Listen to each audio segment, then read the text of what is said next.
Allez, salut à tous et bienvenue sur InfoCatch. Allez, on est parti donc pour une nouvelle interview. Aujourd'hui, j'ai l'honneur et le plaisir d'accueillir une équipe québécoise qui est la Ligue des Gentlemen Extraordinaires. Messieurs, comment allez-vous? Et est-ce que vous pouvez vous présenter pour les gens qui ne vous connaîtraient pas? Je vous laisse vous débrouiller. Chacun se présente comme il veut.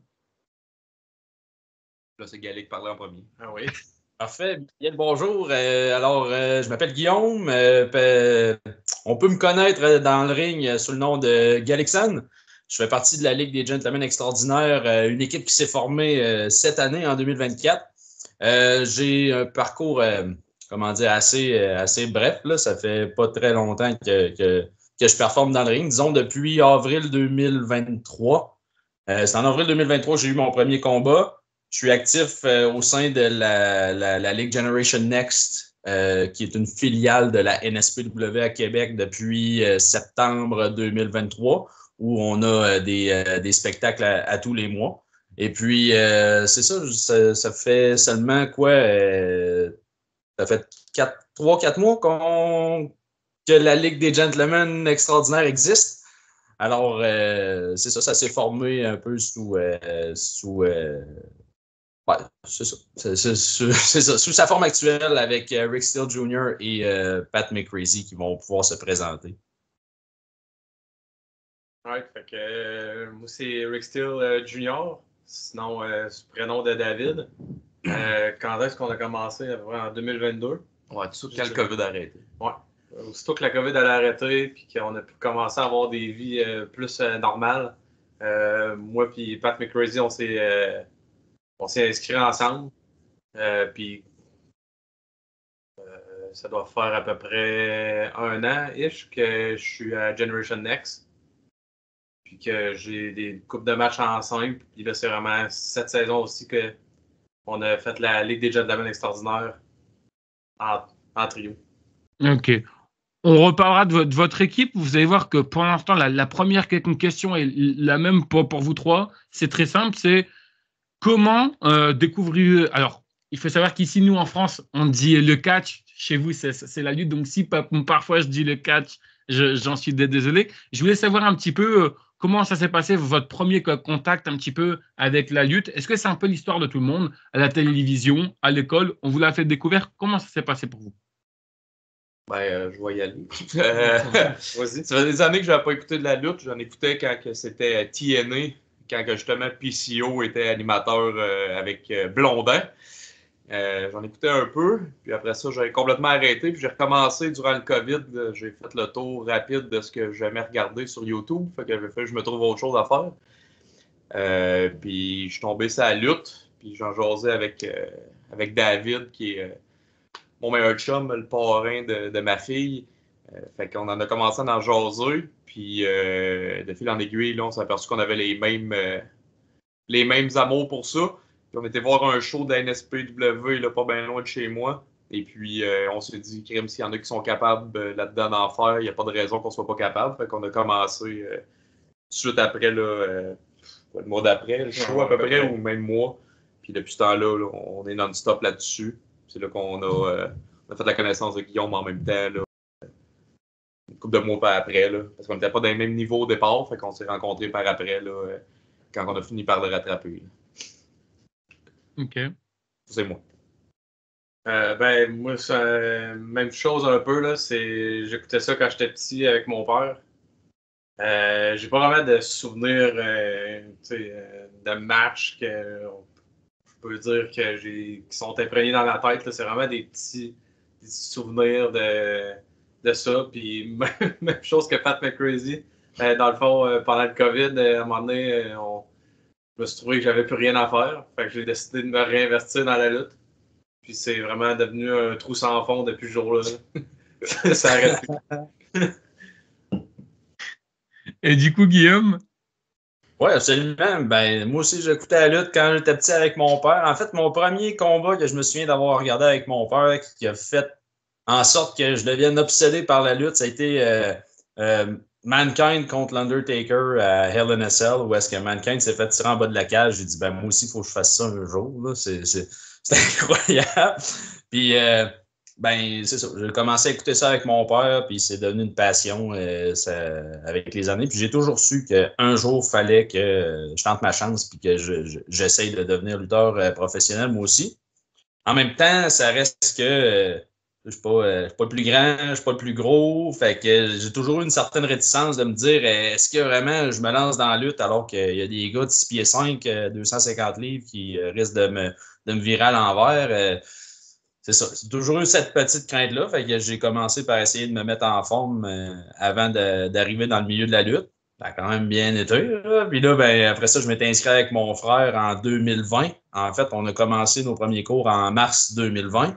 Puis là, ben, on a fait 2 cours. Après ça, on a été confinés à la maison. Il a fallu que j'arrête les cours pendant genre de 3, 4, 5, 6 mois, le temps que les protocoles se mettent en place, puis qu'on puisse recommencer à avoir des contacts physiques dans le cadre du sport. Après ça, j'ai continué les cours à l'Académie NSPW avec Steve Boutette, Stephen Sullivan plutôt. Et puis, je me suis blessé entre-temps là, dans une pratique là, sur une mauvaise manœuvre. Donc, j'ai dû arrêter pendant 1 an de temps. Puis c'est pendant ce temps-là que mes deux camarades gentlemen ont commencé dans le ring. Quand j'ai fait mon retour, ben là, j'étais rendu un peu au moment où j'étais à la croisée des chemins. Là. J'étais rendu assez avancé pour pouvoir commencer à faire des spectacles, mais j'avais quand même une certaine réhabilitation à faire du fait que je m'étais blessé dans le dos puis j'ai pas pu lutter pendant 1 an de temps. Donc, c'est sûr qu'on en repère un peu dans ce temps-là. Mais ça n'a pas été trop long. Là. Puis j'ai été capable de faire mon retour dans le ring grâce à des coachs incroyables là, qui m'ont épaulé tout au long de cette réhabilitation-là, puis de ce retour dans le ring. Puis aujourd'hui, ben, je peux réaliser mon rêve de TQ qui est de me mettre en petite tenue puis de me frapper avec d'autres gars dans un ring de lutte. C'est quand même le fun, c'est cool. Je veux dire, on se garoche de gauche à droite, on se fait mal, puis c'est fun. On en reparlera, ne t'inquiète pas. Je voulais savoir, est-ce que parmi vous trois, vous étiez au courant qu'il y avait de la lutte à côté de chez vous ou pas du tout? Parce que je sais qu'en général, tous les gens qui sont venus ici, on a tous référence WWE, WWF à l'époque et on est très peu au courant qu'il y avait de la lutte à côté de chez soi. Est-ce que vous, par exemple, vous étiez au courant ou pas du tout? Un petit peu, mais en même temps, non, parce que la lutte à Québec a quand même une histoire riche, là, c'est-à-dire qu'il y a eu plusieurs fédérations de lutte à Québec dans différents locaux, dans différents environnements, ce qui fait que oui, il y a tout le temps eu, il y a eu la CCW, il y a eu un autre aussi entre-temps, après ça, il y a eu la NSPW qui a commencé dans Port-Neuf, qui donnait, disons, je vais donner plus autour d'une demi-heure, 3/4 d'heure, là, environ 3/4 d'heure de Québec, qui a ensuite déménagé ses locaux de pratique sur la rive sud, encore une fois, une demi-heure, 3/4 d'heure de Québec, avant de revenir s'installer à Québec, l'Académie de la NSPW, ce qui fait que oui, j'étais au courant qu'il y avait de la lutte, mais comme adolescent qui n'avait pas de char, pas de permis de conduire, c'était plus compliqué de dire ah ben parfait, je vais aller prendre des cours de lutte à 3/4 d'heure de Québec. C'est ça, c'était pas facilitant, mais quand j'ai appris que l'académie s'installait à Québec, ça a été le moment idéal pour dire ouais, je me lance tout à fait. Aucune crise d'idée pour moi. Je l'ai appris en me disant j'ai le goût d'en faire moi aussi. J'ai fait des recherches, puis j'ai fait Colin, il y en a une direct à côté de chez nous. Avant ça, j'avais aucune idée. J'ai pas la même connaissance dans l'histoire de la lutte au Québec, autant que Guillaume ou que d'autres personnes. Là. Je suis vraiment en dehors de cette game-là. Là. À part l'international, là, je connaissais absolument rien. C'est ça. C'est en faisant mes recherches que j'ai fait Colin. Il y en a une. On va aller voir. Pas mal. OK. Même affaire pour moi. Donc, c'était vraiment c'était comme une surprise quand j'avais vu justement qu'il y avait un spectacle de lutte qui se faisait proche de chez nous. Comme il y a 2 ans, j'étais comme ah ok, ben on va aller s'intéresser. Puis la lutte plus québécoise, c'est vraiment nouveau pour moi. Fait que des gens qui vont me dire qui vont me parler de les lutteurs qui luttaient là, 12-10 ans, puis je sais même pas de qui parlait. Fait que C'était vraiment dur d'avoir des conversations. Je veux bien comprendre. C'est vrai qu'on se sent un petit peu dépaysé. Hein. Vous voyez, c'est un peu comme quand on parle un peu de catch avec notre famille, puis ils y comprennent rien. On est un peu là au milieu de la mer. On se dit merde. J'ai l'impression d'être un extraterrestre. C'est incroyable. Je voulais savoir un petit peu, c'était quoi, vous, votre déclic? Parce que vous voyez, en général, on est tous fans de lutte ou de catch ici en France, avant justement de passer le cap ou pas, d'ailleurs. Mais vous, c'était quoi, justement, ce déclic qui vous a dit, voilà, maintenant, je veux me lancer dans la lutte? Combien de temps, vous, ça vous a pris et pourquoi exactement ça vous a dit, pourquoi pas moi, en fait? Ben honnêtement, moi, probablement, je suis tout le temps été quelqu'un de très gêné dans la vie. Même, on s'en va marquer dans les trois, c'est moi qui va parler le moins. Puis la lutte, ça a tout le temps été quelque chose que j'ai vu qui était pas inatteignable, mais c'était vraiment un gros défi. Là, surtout quand on regarde la télé, c'est tout du monde. Ça mesure 6 pieds 8, 250 livres, puis ça fait des pirouettes comme si ça n'en pesait 125. Fait que j'ai toujours vu que c'était quelque chose de difficile. Puis c'est quand j'ai vu justement le show de la NSPW que j'ai fait je pense que je suis capable finalement. Fait que ça a vraiment été une décision sur un coup de tête. Je pense que ça a été plus facile de pas trop y penser, puis de juste y aller que d'y penser pendant des mois, puis d'hésiter, puis de finalement pas le faire. Écoute, c'est la même histoire, là. Tout ce qu'on fait que lui va dire ou moi je vais dire par rapport à comment on a commencé. On a commencé en même temps, on a tous fait les mêmes affaires. Fait qu'il y a pas, j'ai pas rien d'autre à rajouter à part le fait qu'on a chicken out pendant des mois et des mois sans parler, puis on n'a jamais fait le move. Il voulait pas le faire sans moi, je voulais pas le faire sans lui. On hésitait tout le temps à le faire, puis ça a été vraiment le petit show qu'il y a eu là, du Festival Western de Sainte-Catherine. Sainte-Catherine qu'on a fait. Il y en a là-dedans que je vois aller, puis je pense que je peux être à leur niveau ou mieux qu'eux autres. Fait que on l'essaye, on va voir ce que ça va être l'air. C'est pogné un flash, mais c'est pas grave. On pointe tout à 2 minutes en se disant on va aller là, on va l'essayer, crime, ça va bien aller. Finalement, OK, c'est plus complexe que ce qu'on pense. Juste courir dans les cordes, là, c'est pas naturel. Là. C'est un apprentissage à tous les Justement, les niveaux. On va en parler, puis on parlera également aussi de votre équipe après. Donc, du coup, toi, Guillaume, c'était quoi, tu dirais, toi? Moi, je le savais là, d'emblée. Un jour, je vais faire de la lutte. Le moment où je me suis dit, ça y est, je me lance, c'est une drôle d'histoire. Là. Je me suis inscrit dans un concours à la radio pour gagner un abonnement au gym. Et j'ai fini par le gagner. J'ai gagné un abonnement au gym pour moi. Puis c'est genre 5 abonnements. C'est quand même une bonne promotion. Là. Puis finalement, c'est moi qui s'est retrouvé avec ça. J'ai donné des abonnements à des amis, à mon frère, entre autres, avec qui j'avais envie de faire de la lutte. Puis du fait qu'on est retourné au gym ensemble, ça a été le moment où est-ce que j'ai dit parfait, on se met en forme, on se donne 6 mois, 1 an pour se mettre en forme, être capable d'avoir un bon cardio, avoir une forme physique qui a de l'allure, puis on s'inscrit, là, on le fait pour vrai. Parfait, on va le faire excellent. Au bout de 6 mois, je pense qu'on est tous un peu complexés envers nous-mêmes. Là, on a tous des standards un peu plus élevés envers nous-mêmes, puis on a tout le temps l'impression qu'on a l'air de rien, alors que de l'extérieur, on n'est pas si pire que ça, en fin de compte. Puis, j'ai toujours la réticence de me dire, c'est pas assez, puis c'est pas assez, puis c'est pas assez. Mais à un moment donné, je me suis donné le coup de pied derrière avec mon frère. J'ai dit, c'est correct, peu importe. Regarde, c'est pas la fin. De toute façon, on peut continuer d'améliorer notre physique, puis améliorer notre condition, puis ça va être cool. Puis, on s'est inscrit. On a fait 2 cours ensemble. Puis, après ça, mon frère a décidé de ne pas suivre. Finalement, j'ai continué seul, mais c'est correct parce que j'ai rencontré des gens formidables au sein de l'organisation de la NSPW, des bons amis, vraiment des bonnes personnes avec qui j'ai pu progresser et évoluer. Puis je te dirais que le déclic s'est vraiment fait au moment où j'ai dit, c'est correct, je prends ma santé, je prends mon corps en main, puis je vais faire de quoi de moi. Puis ça a été l'élément déclencheur qui a fait en sorte que j'ai pu mettre mon rêve passer du rêve à la réalité, disons. OK.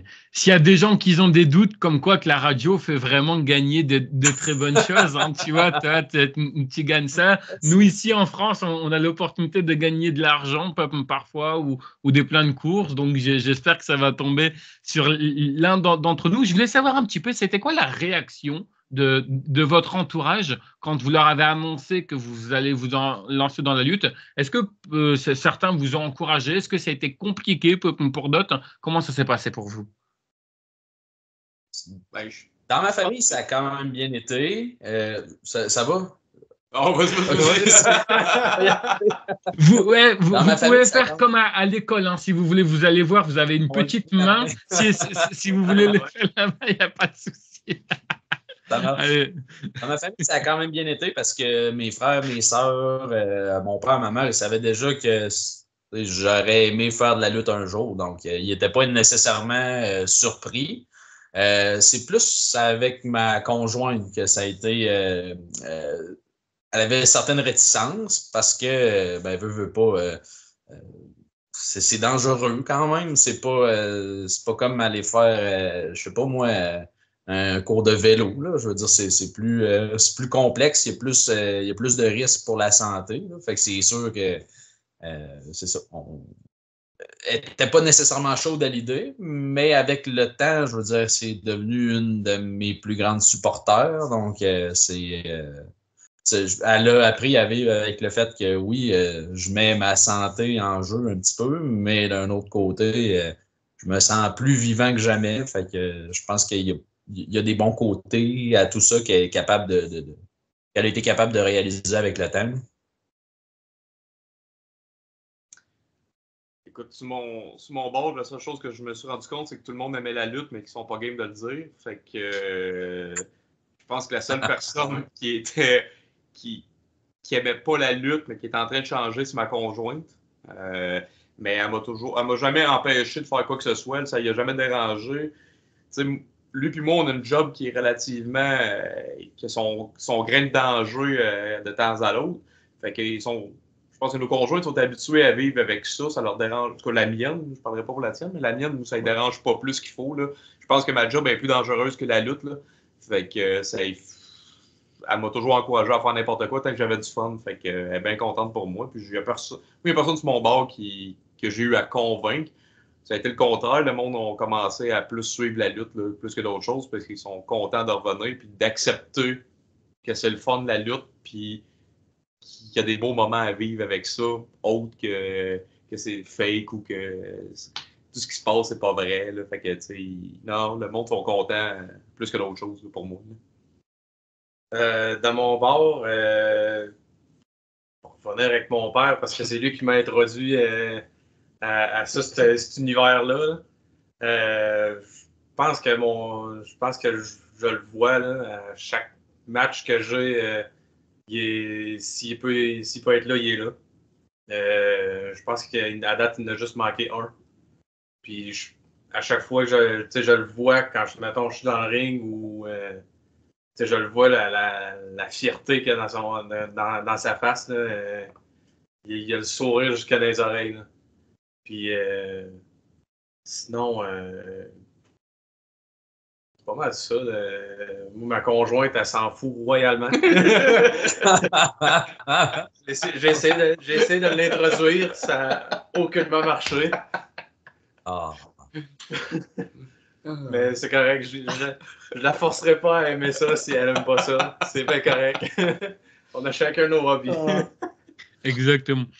Du coup, je voulais savoir, on arrive justement donc à votre tout début, quand vous arrivez donc au niveau de la NSPW ou bref, à vos entraînements. Comment déjà ça se passe pour vous? Parce que je suppose que peut-être au début, parmi vous ne connaissez pas. Est-ce que déjà vous avez été bien accueillis? Est-ce que c'était important pour vous d'arriver dans un endroit où vous avez été bien accueillis? Et je voulais savoir aussi, qu'est-ce qui a été compliqué au tout début?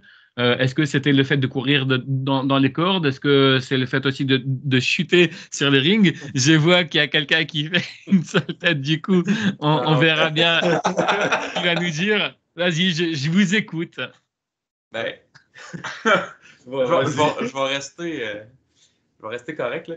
Mais non, la gang de coachs de la NSP, ceux qui viennent pour entraîner, c'est du monde vraiment qualifié, c'est du monde qui prennent ça à cœur et qui tiennent. Ils sont là pour la sécurité, ils sont là pour nous donner des trucs. J'ai jamais eu de problème avec aucun des coachs. Ils sont toujours fair avec le monde. Ils sont très patients. Ils prennent le temps d'enseigner le stock correctement. Ils ne font pas sauter d'étapes si on n'est pas prêt à aller faire autre chose pour éviter justement que les gens se blessent. C'est vraiment du monde professionnel. Puis, Steve, ça y tient vraiment à cœur, un des proprios. Là, ça y tient vraiment à cœur. Puis c'est son bébé à lui. Puis il veut que ça aille bien. Puis il met des standards quand même assez élevés là, auprès de nous autres et auprès des coachs aussi là, de ce que je me rends compte, de ce que je vois.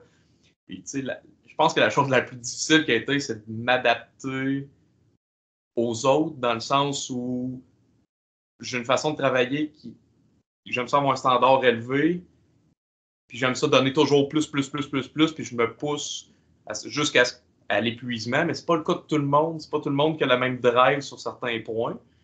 Ils ont des drives à haute place que moi, j'ai pas. Puis ça a été surtout de m'adapter, puis de mettre ça à égalité.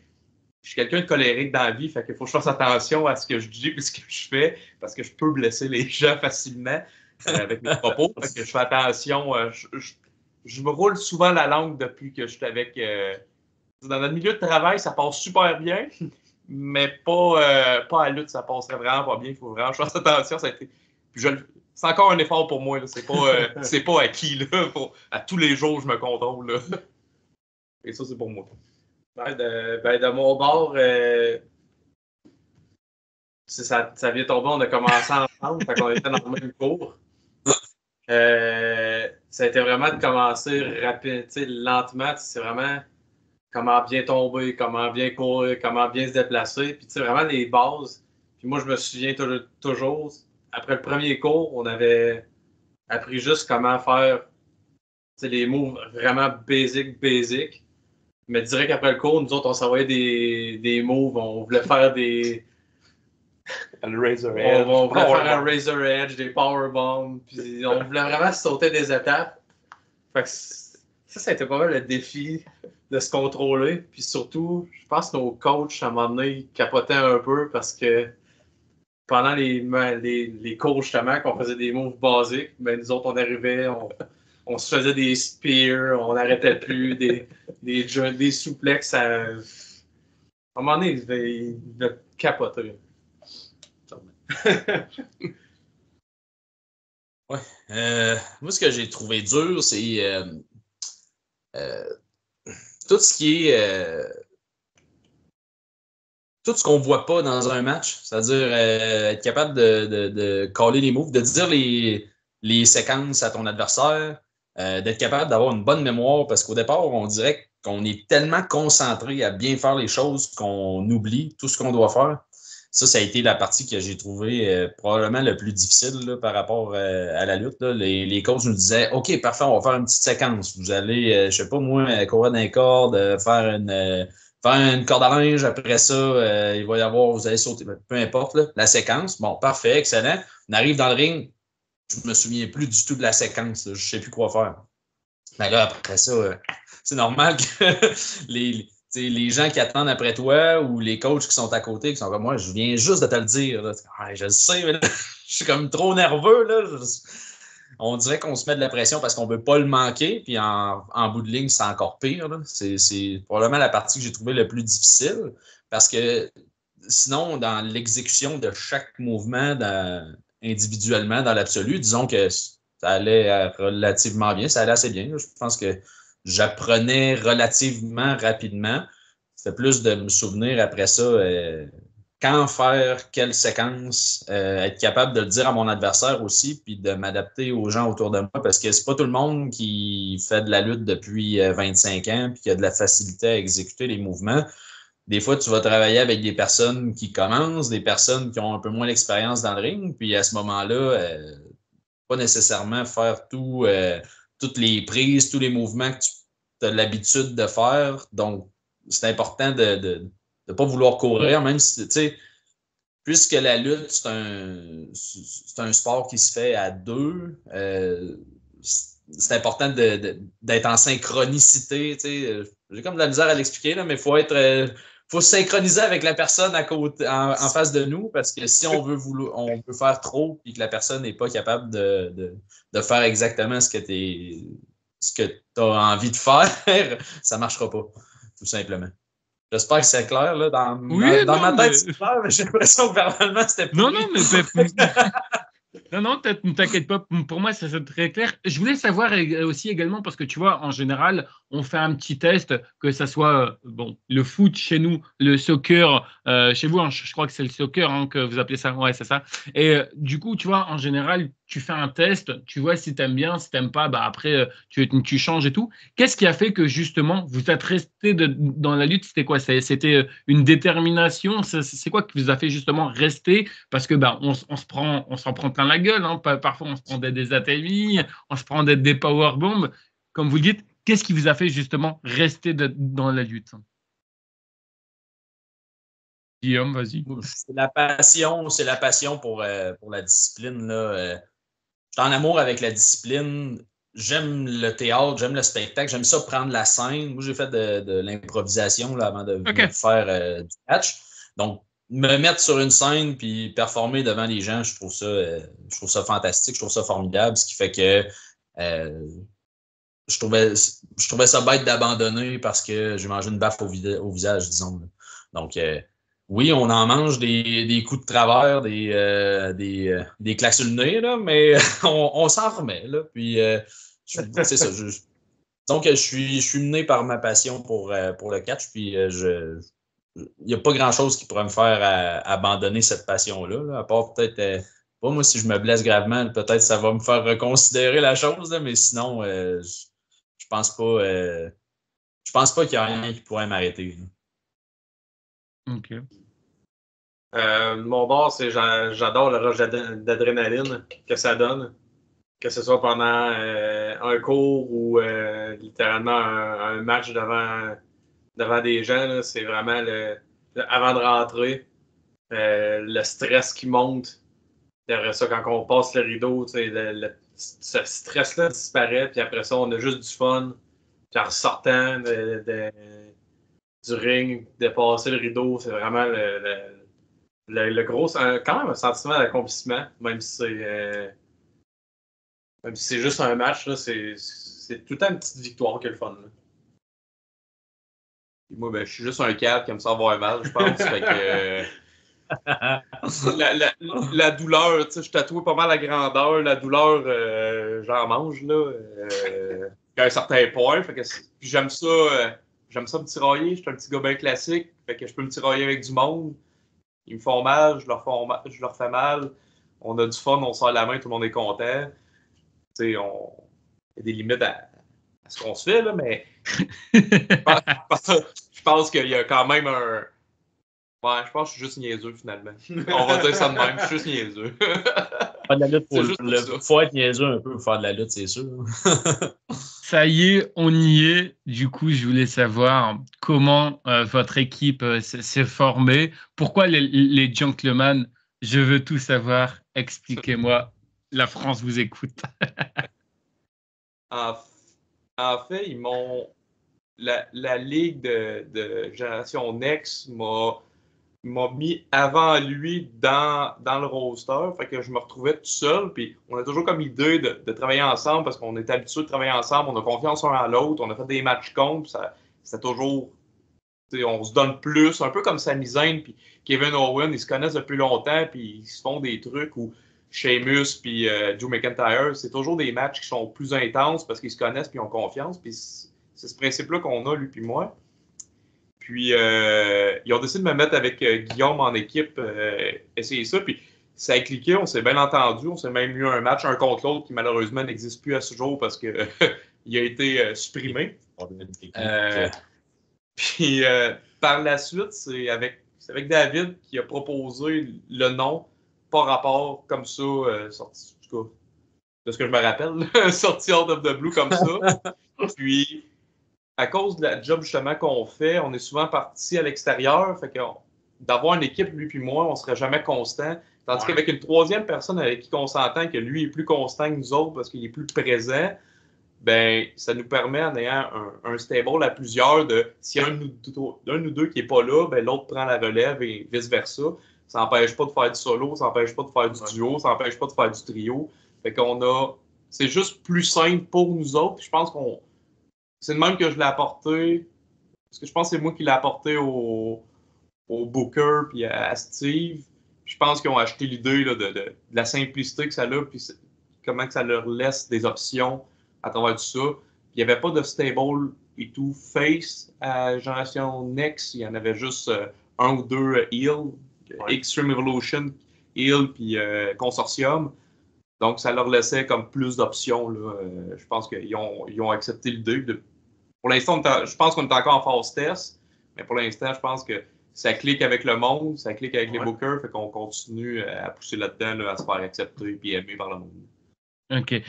Est-ce qu'on t'a déjà dit que tu faisais, tu ressemblais beaucoup à un des vaudevillains? Je te jure que c'est vrai. Alors, j'ai oublié son prénom. Je suis désolé, mais il y en a un des... Simon Gotch? Je pense que c'est lui. Mais Simon Gotch ou Aiden English, les deux. Je pense que c'est plutôt Aiden English. Je trouve qu'il y a il y a une petite ressemblance à Aiden English. Je te jure que c'est la vérité. Je vous mettrai une photo d'Aiden English. Je t'enverrai une photo, tu me diras si j'ai raison ou pas. Je te jure que c'est vrai. Au début, quand tu t'es connecté tout à l'heure en off, je te jure que c'est le premier truc qui va sortir à l'esprit.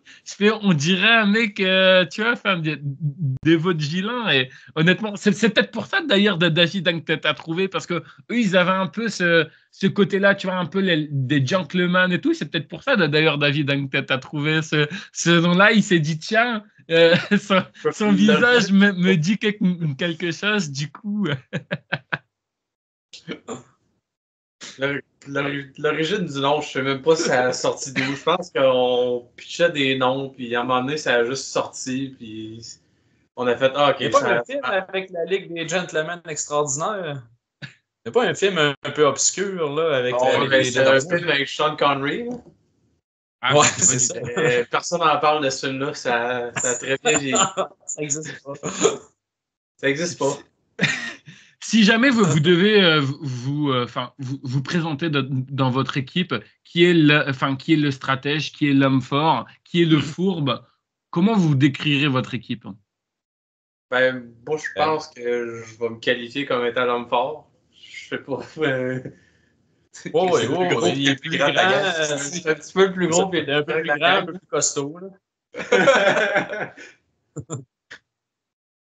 Ouais, moi, je serais plus le clown de service. Là. J'aime beaucoup danser au ring, puis quand je fais des prises, je fais des visages surpris, des visages de surprise aux fans. Quand je sors à l'extérieur du ring, si je me fais frapper par un adversaire, je sors du ring, ben, je vais parler avec les enfants au bord du ring. Je leur raconte des blagues. J'essaie d'être plus... d'y aller un peu plus de façon comédie, là, si on veut. Là, c'est ça. J'aime bien ça, faire rire le monde. Puis en même temps, je trouve que ça allège un petit peu le côté spectacle. Là. Disons qu'au lieu de juste se frapper plus fort qu'on peut, si on peut se permettre de rire un peu pendant qu'on le fait, ben, je trouve ça cool. Il t'a laissé parler parce que, en fait, je l'ai déstabilisé en lui disant qu'il ressemble à Aiden English. Donc, du coup, c'est pour ça qu'il t'a laissé la parole. Mais tu verras, après il y aura des questions compliquées. Tu auras l'occasion d'être en difficulté. Ne t'inquiète pas, vas-y. J'aime ça, moi. Comment tu te décrirais, toi, dans le groupe? Pour vrai, je pense que je suis celui qui cherche encore le plus d'intro, okay. Où je me positionne. J'ai des idées dans ma tête, c'est de voir comment je vais être capable de les mettre en place, mais je pense que d'intro, je suis celui que je pense que le rôle peut-être le moins défini. Je suis comme le plus beige des trois. Je suis plus un low profile, je fais mes affaires, mais j'ai de la misère à... Peut-être qu'eux autres, ils me voient autrement, là, mais moi, dans ma tête, j'ai de la misère encore à me caser, à avoir de quoi de solide et de pousser là-dessus. Je pense que c'est une de mes difficultés, là. Pour vrai. Là. Si je peux me permettre, Pat, moi, je trouve que t'as le look pour être un peu notre leader, entre guillemets. Parce que tu représentes bien avec ta pipe à la bouche puis la moustache. Tu représentes bien le gentleman. Eden English. Oui, absolument. Donc, on va le savoir, c'est à la fin de l'entrevue, je vais le savoir. Je vous enverrai une photo à la fin de l'entrevue. Vous allez voir. Tu vas me dire, effectivement, tu as tout à fait raison. Guillaume, tu as la référence, hein, tu vois de qui je veux parler. Oui. Merci. Mais on est d'accord que maintenant, en parlant, on dirait Eden English, absolument. Je voulais savoir, est-ce que vous êtes plutôt heel, plutôt face? Est-ce que vous avez une préférence pour l'un des deux ou... On est face. En ce moment, on est face en tant qu'équipe. On est face, mais on se permet un peu de lancer des cracks à nos adversaires aussi, là, pas d'être trop gentil non plus, là, parce que on voulait intégrer un côté un peu plus comédie à notre équipe aussi, et non pas seulement on tape des mains puis hurrah. Là. Donc, c'est en lançant quelques cracks à nos adversaires, oui, on est gentil. On essayait peut-être de comparer avec le New Day, si on veut, entre guillemets, qui se permettent vraiment d'aller loin des fois dans leurs insultes puis dans leur personnage, mais qui sont restés tout à fait face pendant une longue partie de leur carrière, malgré qu'ils étaient plus ou moins gentils, là, entre guillemets. Là. OK. Ouais, c'est ce qu'ils ont besoin de nous autres, d'être face, puis on remplit ce rôle-là. Je ne cacherai pas que Hill, c'est toujours plus le fun à faire que Face. Il y a beaucoup plus de liberté. On est insulté. Mais pour l'instant, on est bien content de ce qu'on fait. Puis, écoute, si on est pour rester comme ça, on va rester comme ça et on va être bien heureux. Je ne chialerai jamais sur la position ou la place qui nous permettent d'avoir. C'est une chance de faire ce qu'on fait de façon régulière. C'est pas moi qui vais aller m'ostiner avec qui que ce soit qui décide en disant que je suis pas content. C'est pas vrai, là. J'ai plus à perdre qu'à gagner dans cette histoire-là. Fait que, c'est tout simplement ça. OK. J'ai déjà eu une équipe ici sur ma chaîne. Vous êtes la deuxième, mais vous êtes la première en trio. Et j'avais posé des questions et quelques mois plus tard, j'ai appris malheureusement que c'était la fin de cette équipe. Donc, j'espère que cette question et que dans quelques mois, ce ne sera pas la fin de votre trio. Mais je voulais savoir qui est le meilleur d'entre vous trois. Ça, c'est vraiment la question pour faire chier le monde, tu vois. Tu sens vraiment ma question qui va faire chier. Moi, je dirais tout de suite Guillaume. C'est une question, ça. Moi, sans gêne, je dis Guillaume. Il est plus... je pense qu'il est plus complet dans ce qu'il fait. Il y a des trucs que lui, il fait pas que nous autres, on fait. Des trucs que, tu sais, on se complète, mais je pense qu'overall, moi, je dirais Guillaume, là, sans même chercher plus loin que ça. J'ai aucun problème avec ça. Même chose, je vais tirer des fleurs encore avec Guillaume. Là. On le voit surtout dans le ring on dirait qu'il y a une chimie avec tout le monde qui va aller. Avec tout le monde avec qui va faire la lutte, que ce soit en pratique pendant un match, tu le vois que ça a l'air. C'est facile. C'est facile de travailler avec lui. Tout est facile. Oui, les gars. Attention, Guillaume. Les gars, attention, c'est comme ça que la trahison commence, Guillaume. Fais attention. La trahison, c'est comme ça que ça commence. Il peut se dire. Mais je vais leur rendre le crédit aussi. Là. Les deux gars, je veux dire, moi, j'ai eu plus de temps dans le ring. J'ai commencé en 2020. Les gars ont commencé en 2022. Puis honnêtement, ils m'impressionnent aussi dans le ring. Parce que moi, ça reste que je fais des choses relativement simples. Là. Beaucoup de coups de poing, beaucoup de coups de pied, puis très peu de prises. J'essaye de garder ça le plus simple possible pour être capable de faire mes séquences, mes prises avec tout le monde. Mais les gars, je veux dire, sont beaucoup plus forts que moi. Là. Ils soulèvent des gars en souplesse, ils tiennent debout dans les airs pendant je ne sais pas combien de temps. Moi, je ne serais pas capable de faire ça. Là. Je ne suis pas assez fort pour ça. Fait que, tu sais, ça, moi, je leur prends la chandelle aussi. Là. Sous-estimez-vous pas, là, messieurs, là, quand même. Là. Vous êtes... La question était qui est le meilleur? Lui est mauvais, toi t'es bon. Le choix était facile. Ça marche jamais. Je te l'ai dit, Guillaume. Attention, ça sent la attention à moi. J'essayais de dévier là, la mutinerie. Ça marchera pas. Je souhaite Je voulais savoir, est-ce que vous avez des titres trio un peu comme à la EW ou pas du tout? Ou est-ce que c'est en construction? Est-ce que vous en parlez? Pas du tout?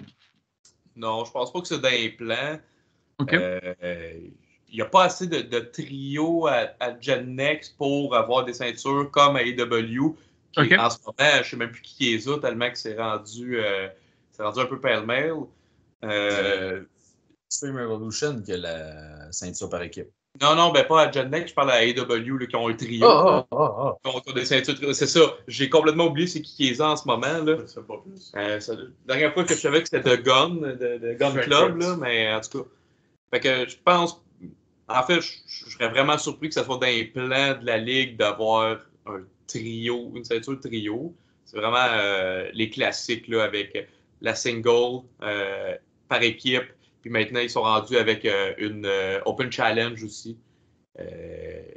Tout nouveau, là. Tout nouveau, tout beau, tout chaud de cette année. Là. Ben, c'est l'année passée, là, c'est la première année qu'elle est là au complet, là, mais ça finit l'année passée avec ça. Fait que, au nombre de personnes qu'on est, 3 ceintures, je pense que c'est amplement pour le show qu'on a, sinon ça finirait plus. Ça n'aurait aucun sens. Non, mais au moins, c'est bien. Non, mais c'est vrai, au moins, c'est bien parce que tu vois, des fois, il y en a, ils se disent, bah tiens, ça y est, tu vois, je commence à avoir une équipe en trio. Donc, du coup, bah forcément, je vais mettre 3 ceintures. Puis après, bah, on se rend compte que c'est un véritable bordel. Mais au moins, c'est bien et ça prouve que, enfin, vous voyez, et c'est pour ça aussi que ça marche, la NSPW, parce que, tu vois, vous avez certes des gens, tu vois, enfin, je veux dire, qui sont intelligents, qui se disent, voilà, c'est pas parce qu'on a une équipe trio qu'on se dit, bah tiens, tout de suite, paf, c'est pas, vous n'avez pas un Tony Khan, quoi, chez vous. Désolé, c'est sorti. Non, mais il faut être honnête. Je voulais savoir, est-ce qu'on peut parler un petit peu de votre premier match, alors que ce soit en solo ou en équipe, mais vraiment votre tout début sur le ring? Comment ça s'est passé? Bon, je suis sûr que ça a été un petit peu catastrophique hein, ou pas du tout. Est-ce que vous en gardez un bon souvenir? Est-ce que ça a été compliqué de lutter devant du public? Bref, comment ça s'est passé pour vous? Vas-y, mon Guy. Moi, j'ai eu mon premier match en avril 2023. C'était nous, on a des galas graduation qui appellent. Donc, c'est des spectacles de lutte où est-ce que c'est seulement des élèves qui ont terminé leur apprentissage de base de l'Académie NSPW. Ils ont leur premier match. Puis, des fois, il y a certains vétérans qui viennent aider pendant le show. J'avais eu un combat contre un autre lutteur qui avait commencé sensiblement en même temps que moi, Tom Pike, ou Tom Aaron Pike dans le temps. Puis, ça avait quand même bien été. J'avais commencé, moi, j'étais un vilain au départ. Lui était le gentil héros. Puis, moi, je garde quand même un bon souvenir de ce combat-là. C'est sûr que quand je le réécoute, là, je vois bien qu'il y a des lacunes, il y a des problèmes par-ci, par-là, mais c'était pas un accident de char non plus. Là. C'était quand même... On avait une bonne histoire, on a raconté notre histoire dans le temps imparti. Il n'y avait rien de très, très compliqué. Là. Pas de prise où est-ce que... tabarnouche, dans l'exécution, ça aurait pu être risqué. Là. C'était quand même relativement simple. Puis, on avait eu une bonne réaction du public à ce moment-là aussi, sincèrement. Moi, je garde quand même un bon souvenir de ce combat-là. Tandis que si, admettons, on fait un bond en avant où j'ai eu mon premier combat au sein de l'organisation de la NSPW, c'est-à-dire dans un show de Generation Next. Ça a été un peu plus complexe. C'était un triple menace, puis c'est toujours plus difficile, surtout de monter le combat, puis de faire quelque chose qui est ça, j'en garde peut-être un petit peu un moins bon souvenir, là, mais en même temps, c'est un très bon apprentissage. Là. Moi, je regrette aucun de mes combats parce qu'on apprend des choses à chaque fois puis on est bien entouré. J'étais entouré d'un vétéran là, qui luttait depuis très longtemps à ce moment-là. On était deux récents gradués qui luttaient depuis peu avec lui. Donc, c'était une bonne présence pour nous montrer comment monter un combat puis faire les bonnes choses. En même temps, je peux pas dire que c'est le combat qui a le mieux été dans l'exécution. Là. Fait que de ma graduation, je garde un très bon souvenir. Mon premier combat à Gen Next, ça passera pas dans les annales. David, Pat, à vous. Dans le fond, c'est facile. Dans le fond, notre premier match, ça a été contre. OK. Ça a été justement une des graduations de NSPW. Là. Je pense que ça a été en septembre 2023. Ouais, le 4 ou le 5, Anyway, fait que nous autres, je pense que ça a très bien été. Moi, je qualifie ce match-là comme une tuerie parce que on s'est tellement comme donné à comme 200%. Je pense qu'avec la foule, en plus, ça a tellement aidé parce que le quart de la foule, c'était de la famille puis des amis de notre entourage. Fait que Les animaux. pour vrai, même la foule, c'était des animaux quand notre match a commencé. Là. Fait que. Puis. Moi, je vais le dire, là, notre match, ça a été pas mal. Je pense qu'il n'y avait pas vraiment d'histoire, mais c'était. Ça a été des coups très violents avec des pirouettes, puis ça n'arrêtait plus. Puis. Un gros spot fest. C'est sûr qu'il y avait des lacunes dans l'exécution de deux, trois places que des gens plus habitués qui sont venus nous parler par la suite, là, comme Marco Estrada, puis Matt Falco, Matt Falco aussi, qui nous ont donné des petits cues par la suite là, qu'on regarde. Là, je veux dire, je ne parlerai pas pour les autres, là, mais moi je trouve ça vraiment important.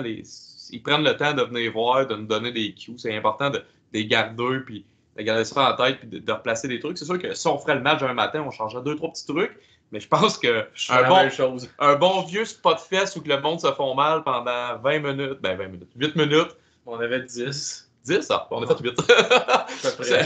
Ça vaut la peine, là, une fois tentant. Non, ça a été. Moi, tout, je garde des bons souvenirs, là, ça a bien cassé la glace. C'est sûr que par la suite, moi aussi, même chose, là.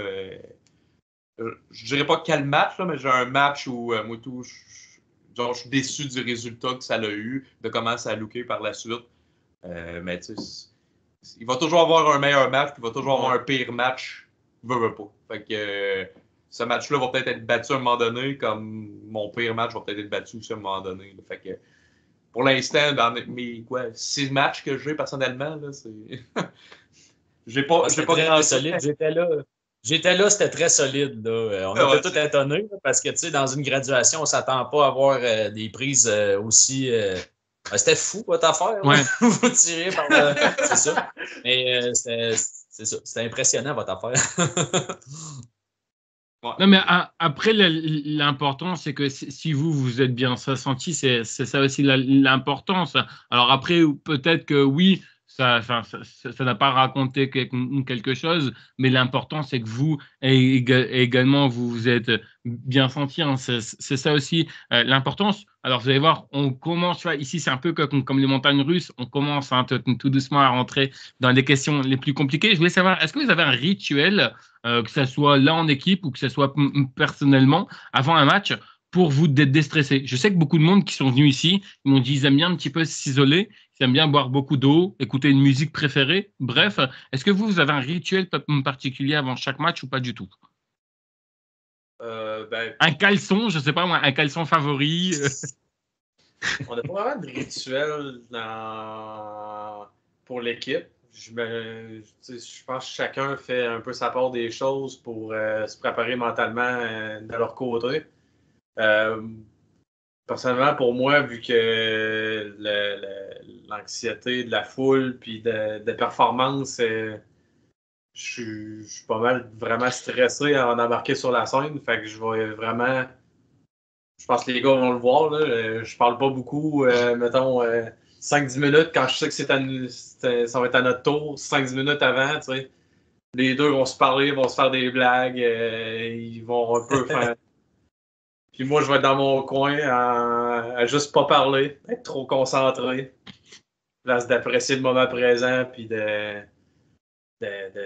juste vraiment de me mettre dedans. Là.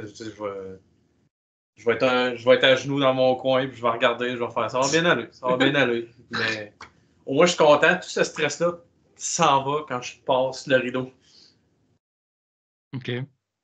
Comme Guillaume, là, moi tout, j'ai des antécédents de théâtre. J'étudie en théâtre au cégep, puis moi tout, je fais de l'impro au secondaire.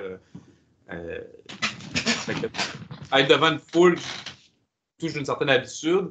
Puis moi non plus, je n'ai pas de rituel. Comme je l'ai dit, je suis un épais, fait que mon cerveau shut off tout seul, puis je reste je suis dans ma tête, puis il n'y a rien qui se passe. Fait que j'oublie vite, je pense. J'oublie vite que je peux avoir un stress, mais finalement, j'en ai pas.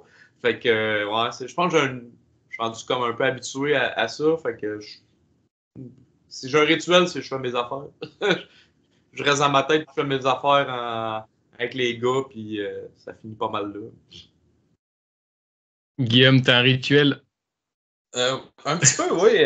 Après, quand on a fini de monter le match, moi, je mets mes écouteurs puis je mets de la musique. Moi, j'aime bien écouter Jimmy Buffett. Je sais pas si tu connais, là, c'est un chanteur américain. Attends, mais moi, j'ai aucune culture musicale, hein, je te le dis tout de suite. Hein. Ah, d'accord.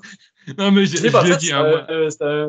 C'est un chanteur américain, en fait. Il est décédé l'année dernière. Puis lui, il chante la musique de plage, si je peux le dire ainsi, entre guillemets. Là. Il chante... ça ressemble un peu à du country, mais sur le bord de la plage, là, avec...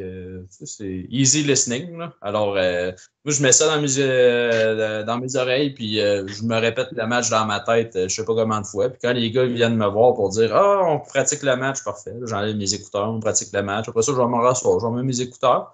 Puis à peu près 15-20 minutes avant le combat, ben là, on sort les élastiques, on se donne une belle pompe. Là, on essaye de se mettre beau, de se sculpter avant d'embarquer dans le ring. Là. Donc, à peu près à 15-20 minutes, on fait un petit entraînement pour essayer. Non, mais sérieux, je voulais savoir... pardon, excuse-moi. On va sur le bord du ring, on fait...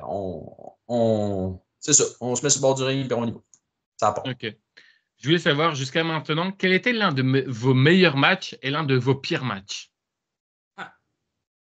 Oh, bonne question. Tu veux-tu y aller, Pat? Ben, je pense celui de graduation avec lui, puis ça va tellement être dégueulasse. Mais graduation avec lui, puis je pense que tout le solo qu'on a eu, toi puis moi, ça rentrait aussi dans les meilleurs matchs que j'ai eus. Puis mon pire match, là,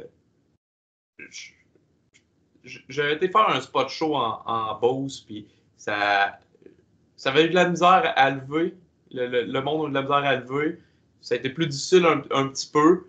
Le monde de la Beauce sont vraiment cool. Là. C'est vraiment pas le monde de la Beauce le problème. Là. Je pense que notre match avait beaucoup de lacunes. Je pense que c'est vraiment le pire match que moi, personnellement, j'ai eu. Là. Les autres ne l'ont pas vu, heureusement. Puis je pense qu'ils se trouvent pas bien non plus. Fait que je suis content pour ça. Là. Mais je pense que c'est un que j'ai moins bien performé. Puis sinon, avec les deux gars en solo, ça a super bien été. Là. C'est mon avis à moi. Okay, ben, dans mon bord, ça va être la même affaire. Mon premier match contre Émile, là, dans le fond, ça va rester mon numéro 1. Là. C'est un match de même. Je sais pas si je vais refaire ça un jour. Puis mon pire match, le pire match, ben, ça va être facile. Là, c'est pas parce que ça c'est juste moi, de mon bord. C'est quand on m'a mis avec plus un vétéran. Là, dans le fond, c'est Piel, le dieu de la lutte. J'étais vraiment nouveau à Generation Next. Puis lui, ça fait comme 20 ans qu'il lutte. Fait qu'il est vraiment habitué dans un ring. Puis moi, je suis habitué de me faire des matchs avec Émile où c'est séquence après séquence après séquence après séquence. C'est rapide. Puis ça donne pas le temps de respirer à la foule. Puis, dans le fond, moi, je vais mettre ça comme étant mon pire match parce que de mon bord, j'étais tellement focusé à qu'est-ce qui s'en vient, qu'est-ce que je fais après, que je prenais pas mon temps pour juste faire respirer tout le monde, même moi, un peu vendre, qu'est-ce qui est en train de se passer, que, mettons, je mangeais une prise, je m'enlevais tout de suite pour la prochaine ou je ne montrais pas, tu sais. Fait que là-dessus, ça va rester mon pire match. C'est aucunement de la faute à Piel, mais zéro, là. J'espère qu'il y a de meilleurs souvenirs de ce match-là que de moi. Guillaume, du coup? Oui, moi, mon meilleur match, je pense, ça a été. J'ai eu un combat en solo contre Michael Style, un vétéran de la NSPW, puis qui a lutté longtemps à Montréal aussi. C'est un match, c'était pas compliqué comme match, là. On n'avait même pas d'histoire, là. On est arrivé, puis bon, on se bat. En fait, l'histoire, c'est que Michael Style venait à Generation Next pour défier des jeunes prometteurs, disons, là. Donc, j'ai eu un combat contre Michael Style, puis on a décidé de faire un combat où est-ce que Michael Style était plus un tacticien, donc il y avait des stratégies pour contrer tout ce que je faisais, puis moi j'étais plus un brawler, j'étais plus un combattant, donc à chaque fois qu'il me faisait une stratégie, une tactique, ben moi je faisais juste lui donner un coup de poing sur la gueule, tu sais, si on veut. Puis c'est un combat pour lequel j'ai un très grand souvenir parce que c'est la première fois où j'ai eu une connexion forte avec la foule. Quand je suis sorti du combat, c'est une des réactions les plus bruyantes que j'ai entendues à Generation Next. Puis je pense que c'est le moment où j'ai donné des frissons juste à en parler, là, tellement que la foule était bruyante, tellement que le monde était derrière moi. Donc je trouvais ça. Je pourrais pas oublier ce moment-là à cause de toutes ces raisons-là. Puis Michael Style, un vrai professionnel, là, je veux dire, il m'a beaucoup aidé à monter le match, puis à me montrer quand faire quelle séquence, puis on a monté de quoi de super intéressant. Mon pire match, c'est probablement, j'ai eu un Fatal 4-Way, un combat quadruple menace avec 3 autres lutteurs, là, Aiden Bright, Alex Williams, puis Ali Ivy. Le combat, en fait, c'était un combat quadruple menace où il y avait beaucoup d'interférences de la part d'autres lutteurs. Il y avait Marty Boston qui est venu faire une interférence à la fin du combat. Il y a eu les Wild Guys qui ont fait une interférence avec Extreme Revolution qui sont venus se mêler aussi du combat. Ce qui fait que c'était très chaotique. On n'a pas eu énormément de temps pour se battre à proprement parler. Ce qui fait que on a eu quelques petites séquences en début de combat, puis après ça, c'est devenu le chaos total. Puis je me souviens, j'avais de la famille, puis ma conjointe qui écoutait à la maison sur Internet, puis ils m'ont écrit par la suite pour me dire « Ouais, qu'est-ce qui vient de se passer? On n'est pas sûr d'avoir tout compris. » Ce qui fait que c'est pas nécessairement le match qui était mauvais, parce que j'étais entouré de bons lutteurs puis de bons professionnels, mais disons qu'à cause de l'histoire, on a eu de la misère à faire un combat qui livrait à marchandise. OK. Qu'est-ce qu'il y a de gentleman en vous? Oh. Ma moustache, je pensais tout. La moustache. Je pensais tout, j'ai rien d'autre de gentleman. Non, mais malgré que je suis quelqu'un de colérique dans la vie, j'ai quand même un respect envers la foule qui prennent le temps de venir nous voir, qui payent. C'est vraiment touchant de voir que le monde prenne le temps. Tu sais, c'est juste 5$, mais c'est pas tout le monde qui a la même aisance de vie, c'est pas tout le monde qui peut peut-être se le permettre tous les mois, ou ils ont peut-être des imprévus, puis ils prennent le temps de venir, ils prennent le temps de venir encourager le monde de la relève, parce que c'est pas la même foule nécessairement qui viennent voir nous autres, qui viennent voir les professionnels de la NSP. C'est vraiment... Fait que je pense que j'essaie d'avoir un grand respect, mais en fait, j'essaie pas parce que je l'ai, j'ai un grand respect pour les fans qui viennent nous voir et qui prennent le temps. Il y a du monde qu'on voit à toutes les shows qui sont là tout le temps.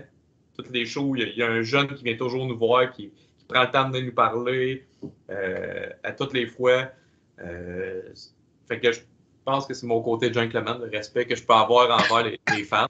Le restant du monde, je m'en fous, mais c'est pas vrai. C'est pas vrai. Mais les fans et ma moustache, je pense que c'est pas mal mes seuls côtés gentleman que je peux avoir chez moi. Son côté in English. C'est ça, exactement. Aller le voir, pas vrai. David, toi, ça serait quoi? Eh boy. C'est une question, par exemple. Elle est compliquée, la question, je suis désolé. Non, c'est correct.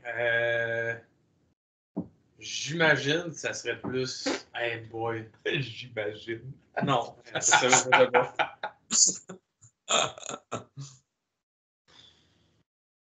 Regarde-moi pas de même, c'est ta question. Ah, ben, je sais. La calvitie, non? La calvitie. Ça se voit à l'écran. Oui, Ah, ben un oui. petit peu. Oh, C'est fini.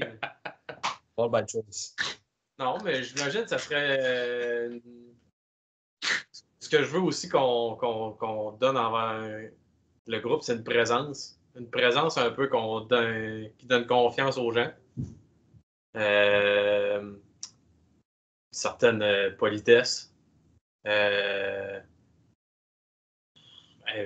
râle tellement en ce moment, là. Je sais pas en tout quoi répondre. Fait que, C'est pas grave. la balle à Guillaume. Allez, vas-y, Guillaume. Oui, ben, Moi, je ça, pense c'est que dans la présentation. Là. Je veux dire, on arrive au ring, puis on prend le temps de faire un salut à la foule. On prend le temps. On a une vidéo d'entrée avec une chanson d'entrée qui concorde, je pense, à 100% avec qui on est comme personnage. Là. On est dans la vidéo avec nos complets, veston, cravate. On marche à travers la brume. On a... on dirait presque une comédie à l'eau de rose, là, notre vidéo d'entrée. Je pense que c'est dans toute la présentation où est-ce qu'on montre qu'on est des gentlemen. Dans le ring, on fait des prises qui sont loyales. On ne va jamais au-delà de la limite de ce qui est permis. Puis, mais je pense vraiment que c'est plus l'idée tire son origine de la présentation visuelle qu'on offre, qu'on offre comme lutteur et comme personnage. Là. Je voulais savoir, est-ce que pour vous, parfois, le temps dans les vestiaires, alors que ça soit peut-être avant ou après votre match, enfin, tout dépend où vous êtes placé sur la carte, mais est-ce que parfois vous avez l'impression que le temps est long? Je sais pas, peut-être parce que, imaginez-vous, vous êtes au début, et puis ensuite, après, vous n'avez plus rien. Est-ce que le temps est long ou alors parce qu'il y a une bonne ambiance dans les coulisses, du coup, ça passe très vite? Je t'avais commencé. Ah, bon, je vais commencer. Moi, pas vraiment. J'aime ça passer le temps avec les autres. Là. Vraiment juste parler, dire des niaiseries ou juste échanger des trucs puis des expériences. Puis de temps en temps, on peut souvent on peut regarder le gala en arrière. Fait que si mettons, il y a vraiment un match que j'ai goût de voir, deux personnes, comment ils vont faire, je vais m'asseoir et les regarder. C'est sûr que moi étant la personne stressée, quand on est loin dans la carte, c'est sûr que je vais stresser un peu plus longtemps que tout le monde. Sinon, non, ça change pas grand-chose, peu importe on est où. Ça va tout le temps dépendre de la foule, on dirait. Quand la foule est vraiment plus... quand elle répond plus, puis on voit vraiment qu'elle est dedans pour le show, il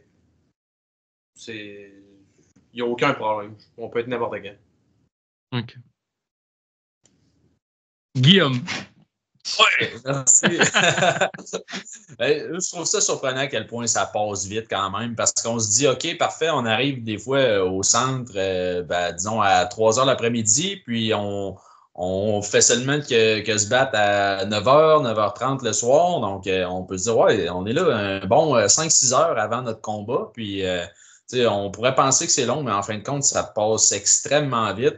Parce que quand on arrive au centre, souvent, on va faire une petite répétition de notre combat. On va s'expliquer qu'est-ce qui va se passer, puis on va se donner des idées et tout et tout. Puis, une fois que le spectacle va commencer, que les portes vont ouvrir pour les spectateurs, on va être en arrière-scène, puis on va continuer de réviser nos combats. Souvent, on va se le répéter dans notre tête, on va se le répéter avec nos camarades, nos partenaires. Puis sinon, moi, je tombe dans mon petit rituel d'avant-match avec Jim Prophet. Puis, donc, moi, je trouve que ça passe extrêmement vite. Puis même après les combats aussi, ça passe vite parce qu'on se fait toujours un genre de petit debriefing. En tout cas, moi, j'en fais un après là, avec quelqu'un qui est en arrière-scène, qui a pris des notes pendant le combat. Il me dit, ah ouais, pendant ton combat, vous avez fait telle chose à tel moment, vous auriez pu le faire différemment ou dire, ah ben ça a vraiment bien été, vous devriez le faire plus souvent. Donc, je sais pas, moi, je trouve que ça va quand même, ça passe toujours trop vite, moi, je trouve, personnellement. J'en prendrais davantage, là, c'est sûr et certain. Je vais rejoindre pas mal tout le monde, là. C'est pas long, c'est vraiment pas long dans le sens où, moi, je pense que je vais continuer de lancer des fleurs à l'organisation, là. Je pense qu'ils ont un justicieux mélange entre les vétérans et le monde qui commence, avec qui sont là pour donner des trucs, ils prennent le temps de venir te parler après leur match. Les autres aussi, souvent, ils ont des matchs, puis après leur match, ils voient des choses, ils prennent le temps d'en parler, puis c'est le temps d'absorber quand c'est frais tout ce que les autres peuvent dire. Puis de juste apprécier aussi ce que les autres font, le temps de. Il y a deux places qu'on peut regarder le spectacle en tant que tel. Ça nous permet de voir ce que les autres font, comment eux autres s'améliorent, ou ce que les plus aguerris font, puis qu'est-ce qu'ils font bien, qu'est-ce qu'on peut intégrer dans nos trucs. Fait que il n'y a pas vraiment de temps mort. Là. Je pense que le seul temps mort, c'est quand tu as hâte de commencer. Là, puis là, tu veux 1 ou 2 matchs avant toi, parce que c'est des matchs de 8-10 minutes, ça passe vite sur un moyen temps. Fait que ça paraît long, mais c'est pas long. Fait que quand il y a 2 matchs qui s'en viennent, puis c'est toi le prochain, là, ça commence. C'est l'ébullition d'hâte de commencer. Je voulais qu'on parle un petit peu du kayfabe, si ça vous dérange pas. Je voulais savoir, parce que je sais que vous avez tous un avis différent par rapport à ça. Le fait que vous êtes 3, vous aurez ça certainement peut-être ou non un avis différent, mais je voulais savoir, après vos shows, est-ce que vous restez dans vos personnages de gentleman? Est-ce que vous revenez à vous-même? Et comment, selon vous, il faut être après un combat? Est-ce qu'il faut être heel? Est-ce qu'il faut être face? Est-ce qu'il faut être complètement normal? Et est-ce que vous croyez encore au kayfabe ou vous pensez que le kayfabe est mort? Je ne pense pas que le kayfabe est mort. Je pense qu'il faut le garder. Je pense qu'il faut garder, surtout les personnes contre qui on a eu un match, si ceux autres sont méchants, je pense qu'il serait bien de les garder éloignés de nous autres devant le public. On s'entend qu'en arrière, il y a autre chose qui se passe. Mais devant le public, on vient de se battre contre quelqu'un. Je ne serais pas supposé d'être à côté de lui à y payer une bière, techniquement. Surtout si les autres sont turbo méchants, pas notre cas à nous autres. Moi, je pense qu'il faut que ça reste. Les blessures, là, je parle vraiment de moi. Là, si tu fakes une blessure, tu devrais faker tout aussi longtemps que le monde sont présents. Ouais. Je pense qu'il y a une importance à ça. Puis surtout si ça fait partie de l'histoire, s'il y a quelque chose qui s'en vient, puis il y a une histoire qui se construit, puis il faut vraiment le garder. C'est sûr que je pense que le temps du Undertaker, qui était en personnage dès qu'il sortait en public, je pense que ce temps-là est révolu. Je pense pas que personne. C'est pas notre job. Moi, ma job, je commencerais pas à agir en tant que moi. De la vie. C'est deux personnes complètement différentes. Je ferais pas ça. Fait que pendant le show, je pense que c'est important de l'avoir. Après le show, je pense qu'on peut décrocher. Bon, ça, c'est mon avis à moi. On peut garder l'illusion aussi pour le spectateur. C'est surtout si je trouve que ça l'enlèverait l'espèce d'amour qu'il y a envers justement tout le spectacle. Je pense que personne ne viendrait si à chaque début de show, il y a quelqu'un qui rentre sur scène et qui fait là, tout ce que vous allez voir ici est arrangé et c'est fake. Fait que juste savoir bon show puis c'est fake. Puis moi je m'en vais. Je pense que ça scraperait l'illusion, même si tout le monde sait un peu là, que c'est prédéterminé. Là. C'est quand même de rentrer dedans. Ça garde un environnement quand même cool. Je suis d'accord. Et puis, en fait, en gros, le problème aujourd'hui, c'est que, OK, tu vois, enfin, nous, je parle du public lambda, hein, pas du public connaisseur. Nous, on sait que c'est prédéterminé, mais c'est vrai que j'ai encore l'impression que les gens aujourd'hui, ils oublient que certes, OK, c'est peut-être prédéterminé, mais vos coups ne sont pas prédéterminés. C'est-à-dire que quand vous prenez des coups, vous les prenez réellement, en fait. Quand vous êtes blessé réellement. Ça peut avoir un impact, comme vous disiez tout à l'heure, sur votre couple et tout. Toi, Guillaume, tu penses quoi du kayfabe? Moi, je rejoins les gars beaucoup par rapport à toute l'illusion du spectacle, parce que ça arrive bien souvent qu'on sort du ring, on passe le rideau, puis on va parler avec des spectateurs, puis la première chose qu'ils vont nous dire, c'est « Hey, quand t'es tombé en bas du ring tantôt, t'as dû te faire mal pour vrai? » Là, t'es comme « Ah, OK, parfait, j'ai fait un bon travail, parce que, Colin, j'ai donné l'illusion que je me suis fait mal, alors que, tu sais, ça a bien été, là, grosso modo. » Puis, je pense que les promoteurs nous encouragent aussi à le protéger, sans dire, comme Pat McCrazy disait, sans dire être l'Undertaker 24 heures sur 24, ben, je pense qu'ils nous encouragent quand même à le protéger dans nos interactions avec les lutteurs une fois que le rideau est passé. Fait que oui, je pense qu'on doit le protéger. Encore une fois, est-ce que c'est... J'aurais de la misère à l'exprimer autrement que de dire au moment du spectacle, restons les lutteurs que nous sommes, puis en dehors du spectacle, ben, redevenons les humains que nous sommes. Là. Ok, non mais c'est très beau. J'ai encore 2 dernières questions et après on va passer à la catégorie des questions les plus compliquées. Alors, là, les questions compliquées, ça va être compliqué, oui, mais le problème c'est qu'en gros, je vais poser ma question compliquée, mais le problème c'est que les 2 autres, vous pourrez anticiper la question. Donc, c'est-à-dire que pendant que l'autre parle, vous avez le temps de réfléchir. Mais du coup, je voulais savoir, tout à l'heure, vous disiez un petit peu que parmi entre vous, vos compagnes, pour certains, vous suivez ou non. Je voulais savoir un petit peu quand justement elles ont pu, alors que ce soit vos compagnes ou d'autres membres de votre famille, mais justement quand elles ont pu venir vous voir, c'était quoi un petit peu leur retour, eux qui vous connaissent un petit peu au quotidien, est-ce qu'ils étaient fiers de vous?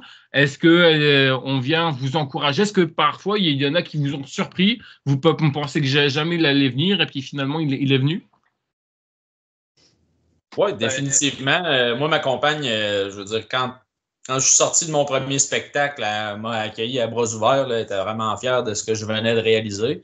Puis, il y a quand même certaines personnes de mon entourage aussi qui ont recommencé à venir voir des spectacles de lutte que j'aurais jamais pensé. Des gens avec qui j'allais à l'école quand j'avais 14, 15, 16 ans, qui ont commencé à venir voir des spectacles de lutte puis qui ont dit tabarnouche, c'est le fun ça.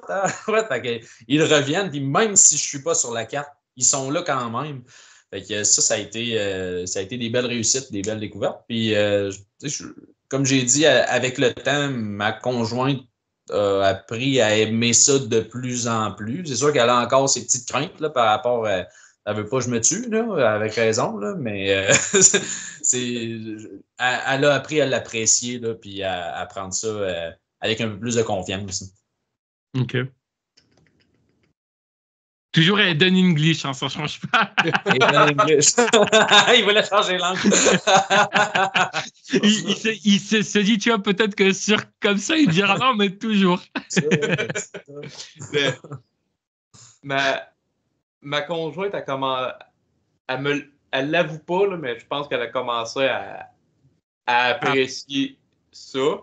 Peut-être pas à le regarder comme moi je le fais toutes les semaines depuis maintenant 2 ans, là, que je l'écoute ça toutes les semaines pareil. Là. Mais venir, je pense qu'elle a une fierté de me voir juste avoir du fun. Je pense que ma conjointe est juste généreuse de voir que les gens ont du plaisir. Si moi j'ai du plaisir, elle a du plaisir. Fait que c'est une personne comme ça, fait qu'elle va m'encourager. Tant que j'ai du fun, elle va m'encourager. Puis, tu sais, le milieu où moi je travaille, les gars sont assez épais avec moi. Fait qu'on. Ils ont commencé à apprécier la lutte puis à venir, puis c'est comme rendu pas un rituel quand j'ai un match, mais il y a de plus en plus de monde qui viennent de mon travail, puis je convainc de plus en plus de monde à venir, puis c'est du monde pas gêné, fait que ça rend la place un petit peu plus enflammée quand ils sont là. Surtout, shout-out à Guillaume Villeneuve, mon Guigui, mais ouais, le monde a commencé à s'apercevoir vraiment, comme je disais au départ, là, ils aiment la lutte, mais ils ne le savent pas encore. Là. C'est tout le temps ça. Le monde ne sont pas prêts à l'avouer. Tomber dans l'innocence de voir du monde de se taper dessus, puis avoir du plaisir, puis pouvoir leur crier d'aller mourir, je pense que ça leur fait plaisir. Puis même s'ils savent que c'est complètement faux, je pense que juste de turner off le cerveau après une semaine de travail, puis de juste voir du monde se taper dessus, puis si c'est moi en plus qui mange une volée, ils sont contents. Fait que c'est mon genre de crowd, je pense que j'ai. Ben, pour moi, ça va être facile. Là. Ça va être mon père. Papa! Mais... Au moins, t'en as un. Toi. Ouais, mais c'est ça. Moi, ça va être. C'est sûr, ça me fait tout le temps plaisir quand il est là. Puis, je le vois dans sa face qui tripe que son gars fasse de la lutte. Là. Puis, ce qui va toujours me surprendre, c'est ma conjointe qui a décidé de venir à mon premier match. Elle connaît rien de la lutte. Elle s'intéresse pas vraiment. Puis je la forcerai pas à s'intéresser. Mais ouais.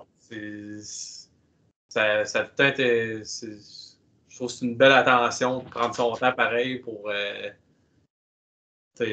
déroger un peu de ses activités quotidiennes pour prendre 2 heures de sa vie, aller pour quelque chose qui ne t'intéresse pas vraiment, qui n'a pas vraiment intérêt, juste pour démontrer à l'autre que tu l'aimes et que tu veux, tu l'encourages dans ce qu'il fait. C'est dur pour nous autres d'en vouloir aussi à nos conjoints parce que, bon, Guillaume, père de 3 enfants à cette heure, puis on est tous fraîchement père d'un nouveau-né, fait que c'est dur aussi pour les conjoints de tout ça. Fait que, c'est un autre défi pour eux autres aussi. Fait que, tu sais, des fois ils sont là, des fois ils sont pas là, mais il faut. Avec des enfants d'1 an et moins, c'est tough de les emmener à toutes les choses aussi. Je me doute. Du coup, tu as anticipé ma prochaine question. Je voulais savoir. Du coup, je voulais savoir si vous avez des enfants ou si vous comptez en avoir ou s'ils sont petits. Bref, je voulais savoir si un jour on vous dit, bah voilà, papa, je veux devenir lutteur ou lutteuse. Est-ce que vous mettrez des conditions? Si oui, lesquelles? Sinon, pourquoi? Enfin, non, plutôt, est-ce que vous les autoriserez à faire... Non, je vais mieux reformuler ma phrase. Est-ce que vous les autoriserez à faire de la lutte? Si oui, à quelles conditions? Sinon, pourquoi? C'est une bonne question. Merci. On en perd 5 minutes. Oh, pas de problème. Ben, je vais en profiter. Moi, je vais y aller. Je pense pas que je les encouragerais à faire de la lutte parce que ça reste que c'est un milieu qui est excessivement difficile. Là. Je veux dire, ça pardonne pas beaucoup. Là. Je sens un poids énorme sur mon corps depuis que j'ai commencé à faire de la lutte. Là. J'ai des douleurs qui partiront probablement jamais là, avec le temps. Là. Puis ça, je suis prêt à vivre avec. Là. Moi, je suis pas très. Je suis pas le plus aiguisé de la boîte, là, disons ça comme ça. Mais s'ils veulent se lancer dans la lutte, je suis qui, moi, pour leur mettre des bâtons dans les roues. Là. Je pense que je veux qu'ils soient conscients des risques puis de ce à quoi ils devront faire face, mais je peux pas dire que je vais les encourager et dire « Ah oui, vas-y, fais ça pour rendre papa fier. » Non. Tu veux le faire, OK, c'est correct, mais je pense qu'il faut que tu sois conscient de ce qui t'attend. Là. OK. Même, pas mal la même affaire. Si elle veut... Tu sais, moi, j'ai une jeune fille, fait que si elle veut faire ça, quand il y a, c'est pas moi qui va la retenir. Peu importe ce qu'elle veut faire, en fait, là, je pense que la nouvelle génération, je pense que ma génération à moi, on a tous la même âge, les 3 environ, là. Je pense qu'on est comme plus ouvert à... Ah oui. C'est difficile à expliquer, là, parce que je veux pas froisser les gens non plus, là, mais de laisser aux enfants faire un peu leur propre expérience, de faire parfait, fais ça, puis si tu veux le faire, vas-y, je vais t'encourager. Si tu veux pas le faire, je te forcerai pas à le faire pour réaliser mon rêve à moi, là. C'est ça. Il y avait une fâcheuse habitude dans le temps où est-ce que les papas ils disaient « Ah, tu vas jouer dans la Ligue nationale, toi, tu vas jouer dans la Ligue majeure, toi. » Il y a plein. Puis à cette heure, ce qui est vraiment le fun, c'est que je suis vraiment pour les filles, peu importe où. Fait que il y a vraiment une belle un beau groupe de filles qui luttent en ce moment, que ma fille va pouvoir regarder, puis d'avoir les étoiles dans les yeux, puis d'avoir un modèle à suivre. Puis ça peut être un modèle pour d'autres jeunes filles après ça. Ça, c'est un bonheur pour moi. Là. Si on regarde les plus grandes à cette heure, là, les replays de ce monde qui torchent tout le monde, puis on s'entend, je pense que personne à son niveau à elle, de loin. Puis si on prend à plus petit niveau, à notre niveau, à nous autres, on croise souvent The Red Woman à Zael. J'en oublie plein. Là. Je dis juste elle parce que c'est elle que je croise souvent. Chris Sarah, Lou Farrell, c'est tout du monde que si eux autres peuvent encourager ma fille avec ce qu'eux autres font, puis ça lui donne des modèles à suivre. Puis qu'après ça, elle devient un modèle pour des plus jeunes, c'est bien parfait pour moi. Là. Mais si elle veut pas en faire, elle n'en fera pas. Là. Pour l'instant, elle n'est pas trop casse-cou, j'ai des doutes qu'elle fasse ça beaucoup. Je pense qu'elle va être douce. C'est pas la sienne, mais la mienne, j'ai des gros doutes, je dirais. Ouais, la mienne est un peu malade de ce côté-là. Là. Elle n'a pas un an encore, puis c'est déjà une Jeff Hardy d'elle-même. Là. Ouais. C'est sûr que c'est toujours si elle veut faire ça, je vais l'encourager. Je vais la diriger vers les bonnes personnes, les bonnes places pour qu'elle puisse faire ce qu'elle veut, mais c'est sûr que je ne vais pas être la personne qui va y pousser dedans comme tu vas être une lutteuse. Puis, Ok. ouais, c'est assez simple. Non. Ok, non, mais c'est très clair. Bon, est-ce que... Ah, c'est bien. On est prêt pour le croustillant maintenant? Ouais, voilà. Est-ce que vous êtes prêts pour les questions compliquées? En plus, je vous ai dit, hein, c'est pas trop juste parce que vous êtes à 3, donc du coup, pendant que je pose la question, les autres peuvent réfléchir. Vous êtes prêts? Non. Ouais. Allez, c'est parti. Du coup, je voulais savoir, jusqu'à aujourd'hui, qu'est-ce que vous direz que la lutte vous a apporté? Regarde, je vais vous laisser réfléchir, boys. Ah ouais, ben moi, je vais y aller, check ça. Ah, Ouais, ok. C'est le fun parce que c'est une place où, surtout pendant les shows, où ça me donne un bon rush d'adrénaline. Puis, il n'y a rien c'est quand même vraiment solide d'avoir un bon rush. Puis après ça, tu sais, le feeling d'accomplissement à la fin d'un match, puis tout a bien été. Ça aussi, puis ce que j'aime bien aussi, c'est une bonne place pour se défouler. Ça paraît pas, mais quand t'as une semaine de merde ou t'as des petites frustrations, fait que, ça passe à la bonne place, puis on dirait que dans un ring, quand tu fais une bonne atémie à quelqu'un, puis même si t'as rien compris, on dirait que ça fait du bien. Ok. Une bonne séance de thérapie. Ok. Pat ou Guillaume? Peu importe. Sinon, bon, moi, je retrouve juste mes anciens amours que j'avais de scène. Là. En fait, là, ça fait longtemps que j'avais pas fait ça. Depuis que j'ai 18. Je pense que la dernière fois que j'ai été sur une scène, j'avais 18 ans-ish. 19. Je suis rendu à 33. Fait que ça a fait. Ça fait longtemps. Puis je pense que j'ai déjà retrouvé mes anciens amours de la scène. J'ai voulu être acteur, là, je m'en cacherai pas, là, j'ai étudié en théâtre, là, mais il n'y avait pas aucun débouché. J'aurais aucun débouché en lutte à l'âge que j'ai, puis j'ai pas l'ambition personnelle de le faire. Je suis bien dans ma job, mais ça me permet de juste retrouver une fois de temps en temps ce petit côté-là là, plaisant là, d'être le centre de l'attention pendant 5-6 minutes. Là. Je pense que c'est juste ça. Ok. Je pense que je suis imbu de moi-même pour ça. Ok. Merci. Moi, ça m'a amené, ben, premièrement, tellement de bon monde. Là. Je veux dire, j'ai rencontré tellement des bons lutteurs puis des bons chums. Là. Je vais nommer Stephen McFly seulement pour le nommer. Là. Aujourd'hui, un des meilleurs chums que j'ai rencontré en faisant de la lutte. Là. Je ne l'aurais pas connu sans que ça.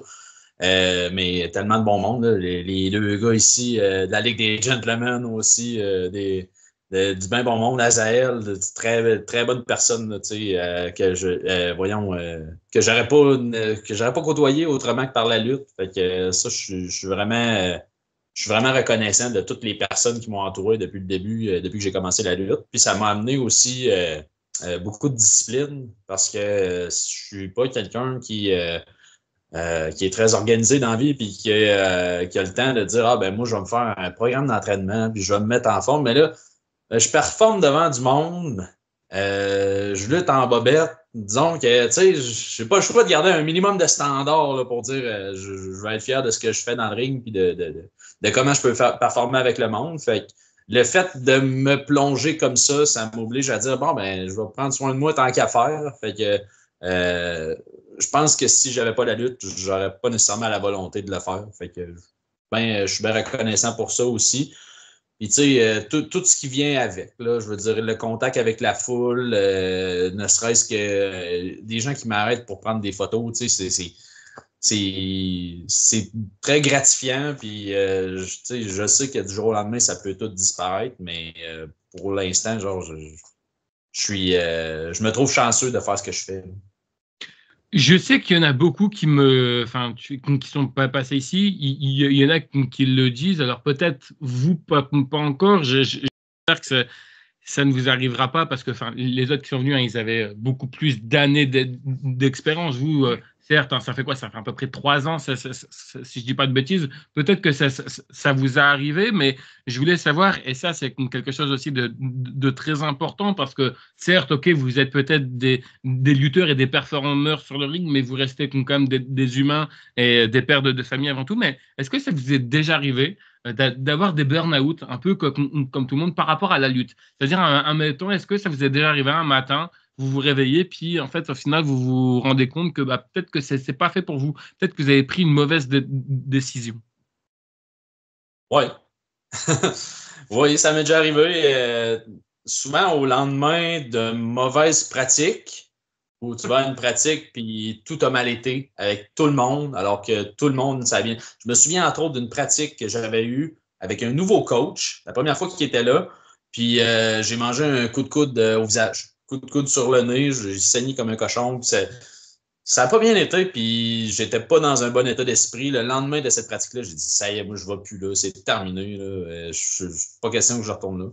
Finalement, j'ai pris mon mal en patience. J'ai pris une bonne nuit de sommeil, puis ça s'est replacé. Mais ouais, il y a certains événements, là, je ne voudrais pas nécessairement entrer dans les détails, là, mais certains événements qui sont arrivés, puis des frustrations que j'ai vécues à la lutte, qui ont fait que oui, j'ai voulu tout mettre ça de côté, mais je pense qu'avec du recul, il vaut mieux avaler sa pilule puis parler avec les bonnes personnes pour régler les frustrations que de tout laisser ça de côté. Parce que, tu sais, moi, c'est un rêve de petit garçon, puis je pense que je ne rends pas service au petit garçon qui a toujours rêvé de faire ça si j'abandonne après tous les efforts que j'ai mis jusqu'à présent. OK. Ouais, des fois, récemment, j'en ai même parlé aux personnes en charge, ou certains événements que moi non plus, je nommerais pas parce que c'est pas la place, puis c'est réglé, anyway. Oui, bien sûr. Où j'ai eu des frustrations, parce que comme je l'ai dit, je suis quelqu'un de colérique, puis c'est pas tout le monde qui a les mêmes, je veux pas dire standards, là, mais les mêmes façons de penser, les mêmes façons d'agir. On vient pas tous du même milieu, on n'a pas tous les mêmes antécédents. Puis ça, c'est vraiment la grosse partie qu'il faut que moi je travaille, parce que dans ma tête, tout le monde devrait être au même niveau de façon de penser, puis tout, puis c'est impossible, puis c'est inconcevable. Fait que ça, c'est moi. Puis ça m'a attiré des frustrations sur certains trucs où j'ai déjà dit, puis j'ai même déjà dit à lui, pour vrai, j'ai juste le goût de coller mon camp et de pas revenir. J'ai pas envie d'être dans cette ambiance-là du moment. Puis ça, c'est juste des frustrations personnelles où, à un moment donné, tu avales la pilule, puis tu deviens un grand garçon, puis t'assumes, puis tu fais relax, puis tu passes à travers, là, comme un adulte, là, à un moment donné, là. Faut arrêter d'agir sur des coups de tête. Là. C'est vraiment... c'est vraiment mon travail personnel à faire aussi. Là. Pas mal chaud. De mon bord, je vais un peu copier la réponse à Émile. C'est beaucoup de. C'est beaucoup de. Pas de un peu ça, de la déformation professionnelle. J'aime beaucoup avoir un but puis travailler fort pour se rendre là. Puis tout le temps avoir quelque chose à faire. Que ce soit un move qui est quand même difficile à apprendre. J'aime ça. C'est le fun, le grind. Travailler pour ça, puis se rendre à quelque part, l'aventure là-dedans. Puis il y a beaucoup de gens que ça peut être soit à la lutte ou dans la vie, là, ils vont faire leurs affaires, puis on dirait qu'ils veulent pas aller plus haut, pas aller plus loin.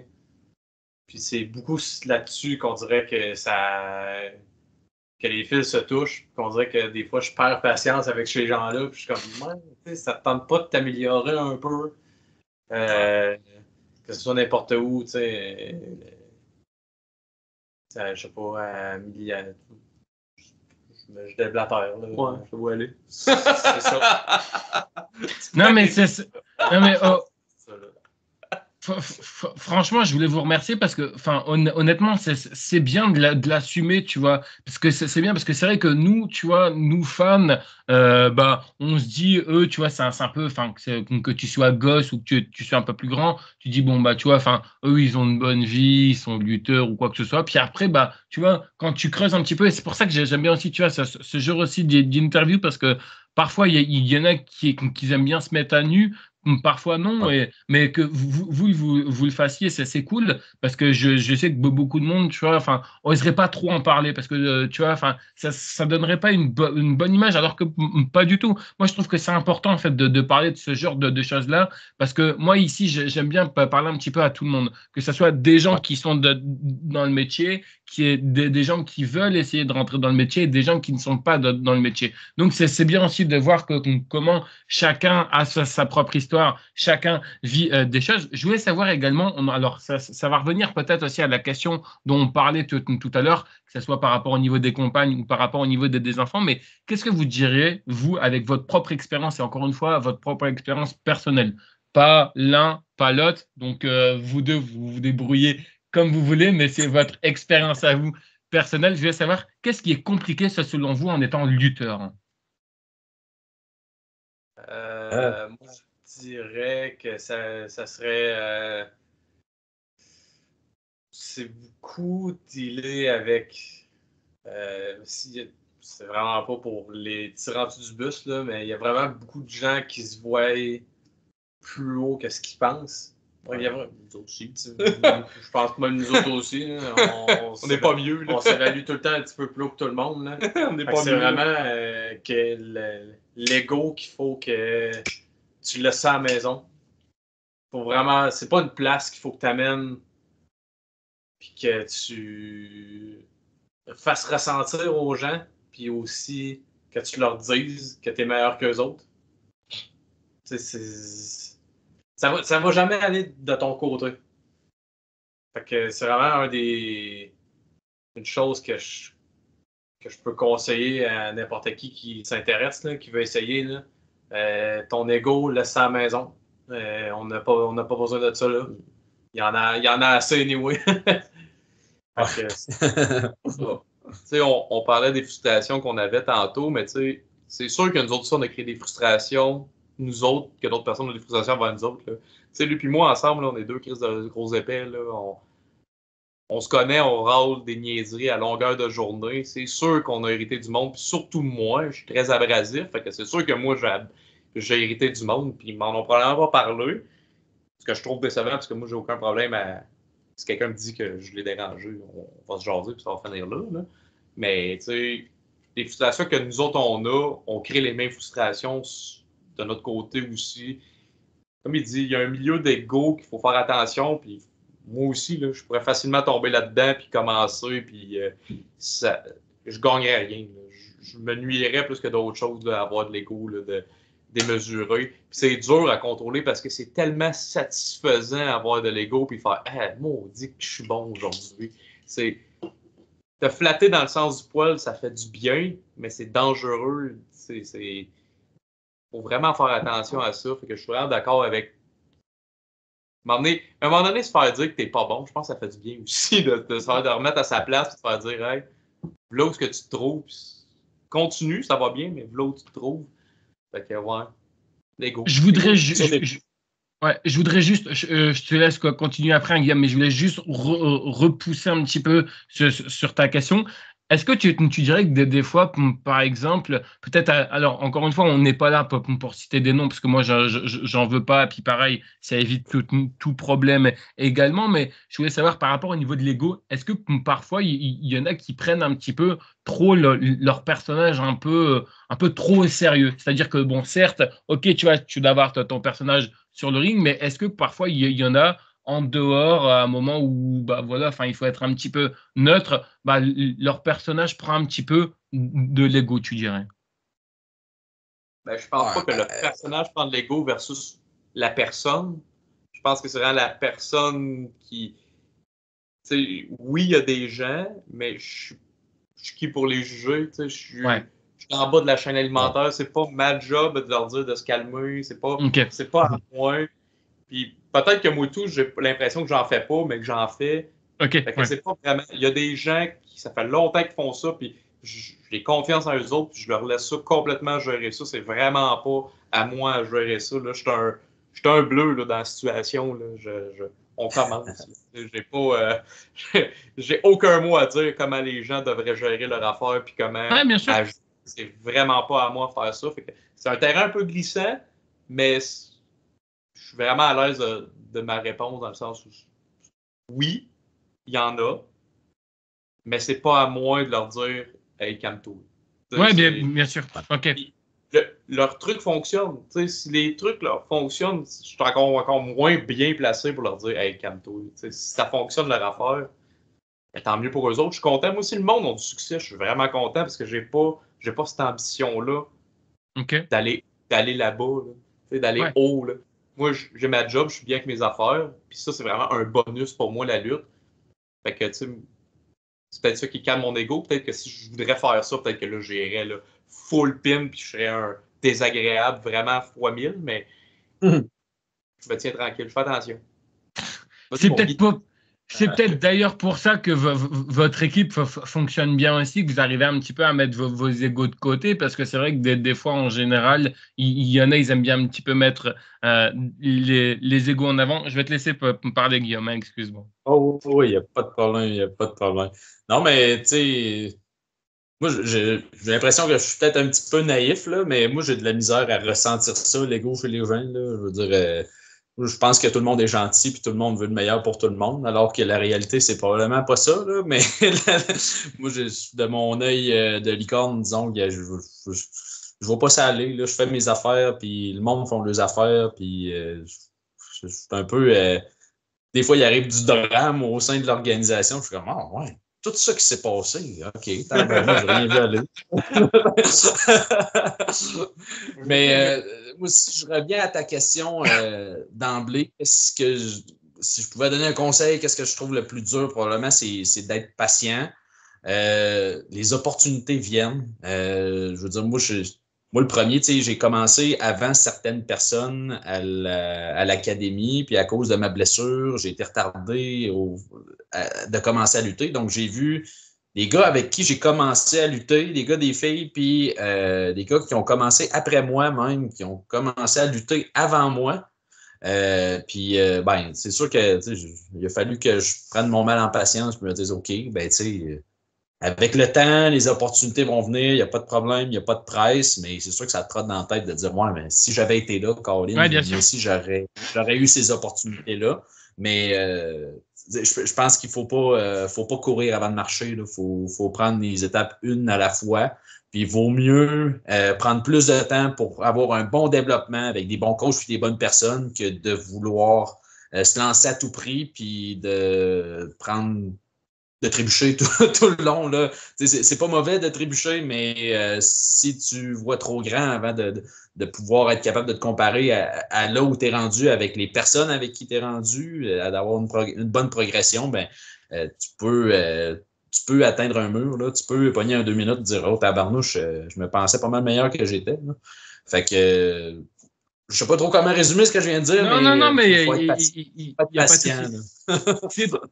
C'est pas à vous que je vais apprendre que le milieu de la lutte est un monde de requins, mais est-ce que vous direz aussi, c'est un peu par rapport à ça que vous voulez un petit peu, vous, par exemple, préserver un petit peu vos enfants? Parce que tout à l'heure, j'avais posé la question de est-ce que vous voulez les mettre dans la lutte? Est-ce que ça aussi, ça serait un petit peu, parce qu'on sait qu'aujourd'hui, malheureusement, toi de demain, Guillaume, toi Pat ou toi David, avec le peu d'expérience qu'on peut avoir dans la lutte, on peut ouvrir malheureusement son école de lutte comme ça en un claquement de doigts, sans être véritablement emmerdé judiciairement ou autre, et puis apprendre de mauvaises choses.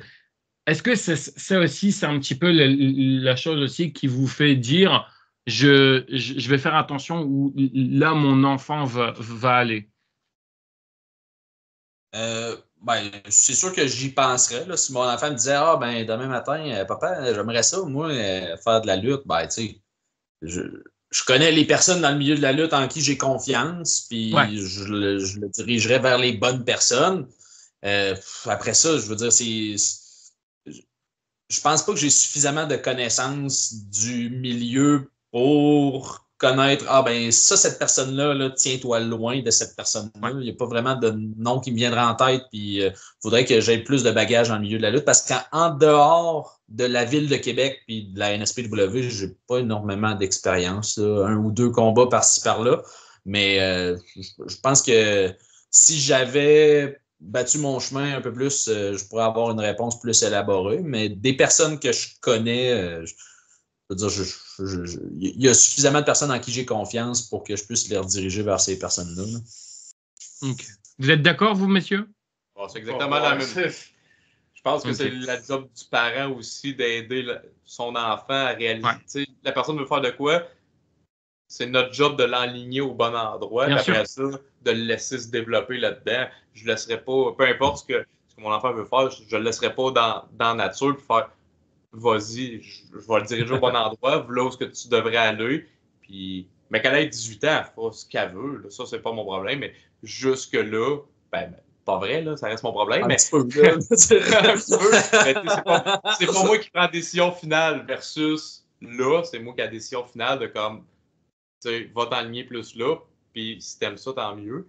Puis moi, tout, la même chose, là, j'ai aucun bagage. Là. Je connais une couple de personnes avec qui on lutte, avec qui, moi, j'ai confiance.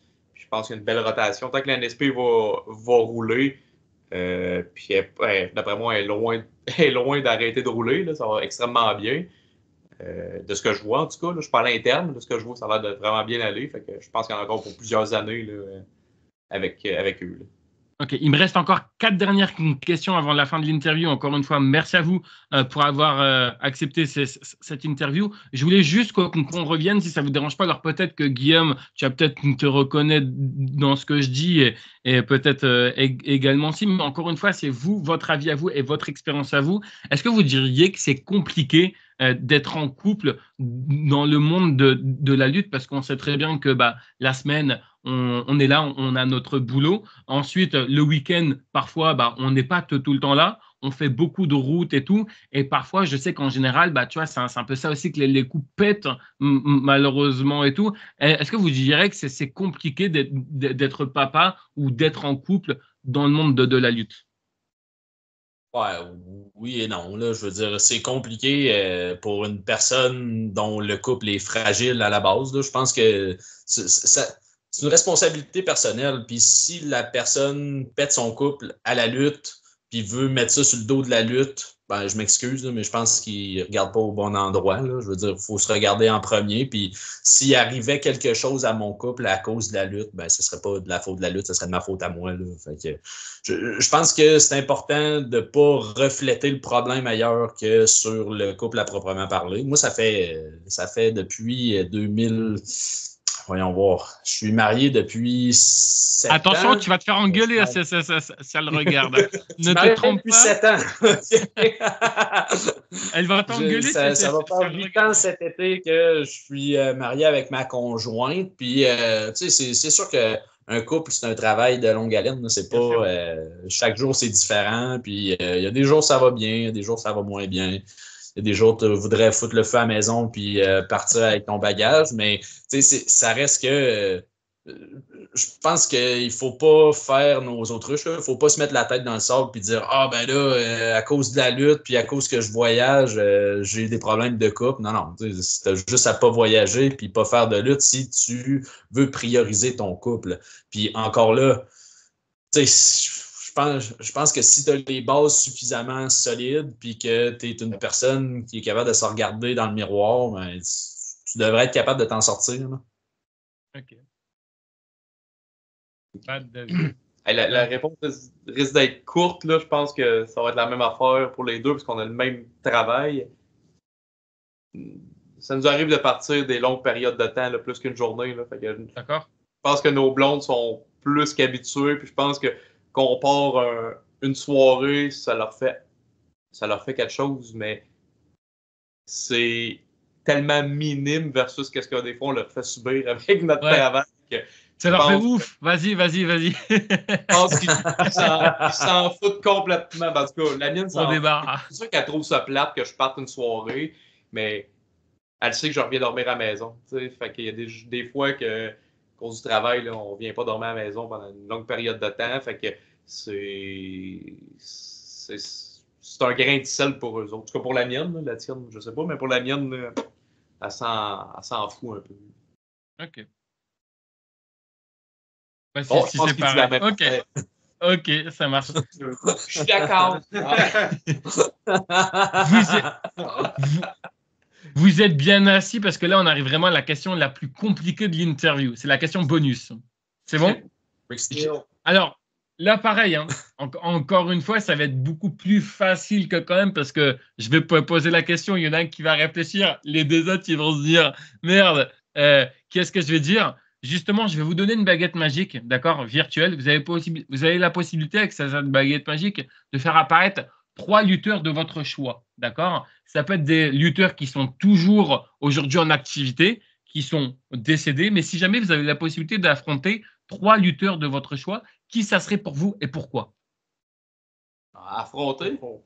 Ouais, affronter. OK. Facile. Hein, vas-y. Moi, mon premier, j'aimerais ça Will Ospreay. OK. Je trouve que ces matchs, c'est incroyable. OK. J'aimerais ça parce que aussi en même temps, ça me permettrait de savoir c'est quoi mes capacités maximales à pouvoir faire des flips puis sans arrêt puis des matchs à n'en plus finir. Sinon, l'autre, j'adorerais Macho Man.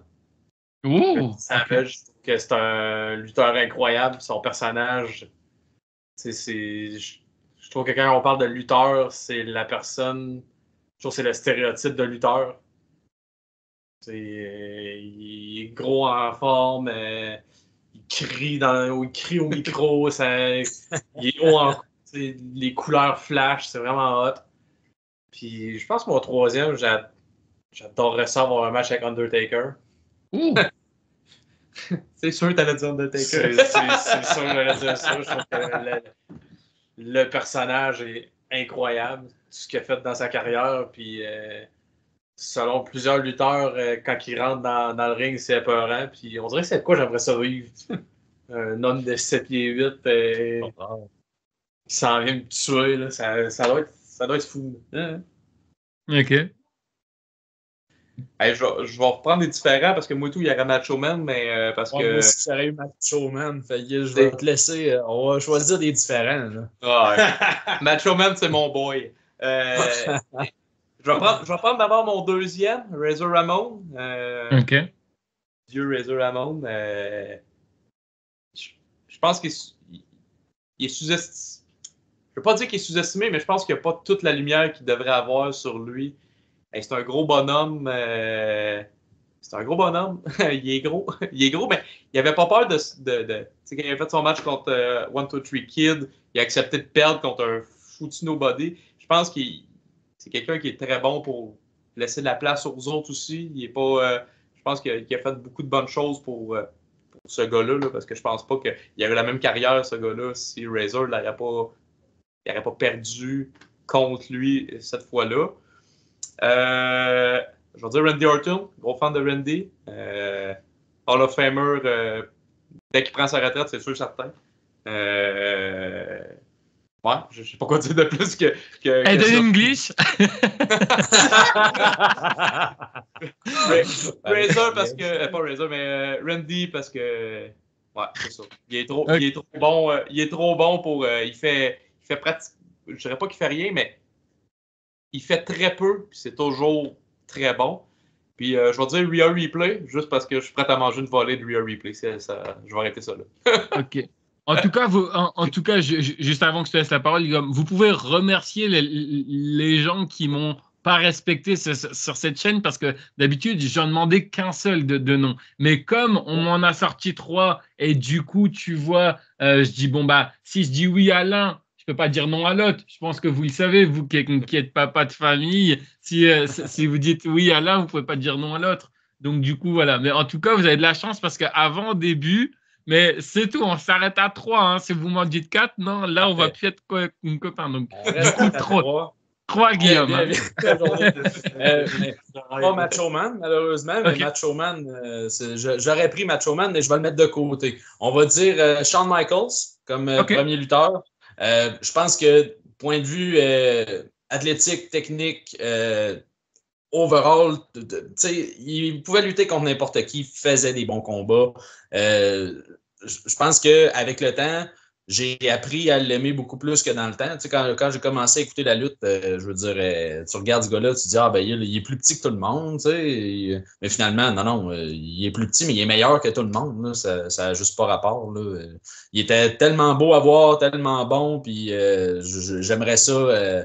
Je pense qu'il pourrait me sortir une clinique de lutte en dedans de quelques minutes, là, puis ça serait un rêve, là, veux pas.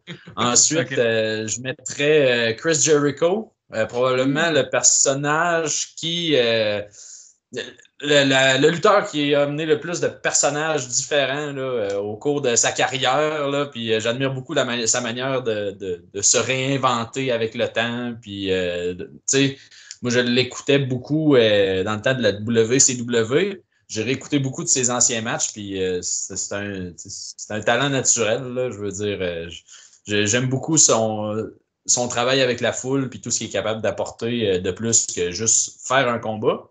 Puis le troisième, ce serait Feu Eddie Guerrero. Eddie Guerrero qui est peut-être mon lutteur préféré de tous les temps. Là. Il était tellement impressionnant à voir dans le ring. Puis en réécoutant ses combats, tu te rends compte qu'il ne fait pas nécessairement des choses très compliquées dans le ring, mais tout ce qu'il fait, il le fait à perfection. Puis je trouve ça, je le trouve impressionnant. Là, peu importe contre qui il luttait. J'ai beaucoup aimé tous les combats qu'il a fait avec Kurt Angle dans le temps. C'est du bonbon, puis ça vaut la peine d'être réécouté aujourd'hui. Ok. Deux dernières questions. Alors, vous allez voir que la prochaine question, on va aller vraiment très vite à répondre. Est-ce que, sans encore une fois citer de nom, est-ce qu'il y a des gens dans le business qui vous ont déçu? Par exemple, je ne sais pas, on vous a promis quelque chose et puis en fait, au final, vous vous rendez compte que finalement, ce n'est pas une personne de confiance. Non. Je dirais non, parce que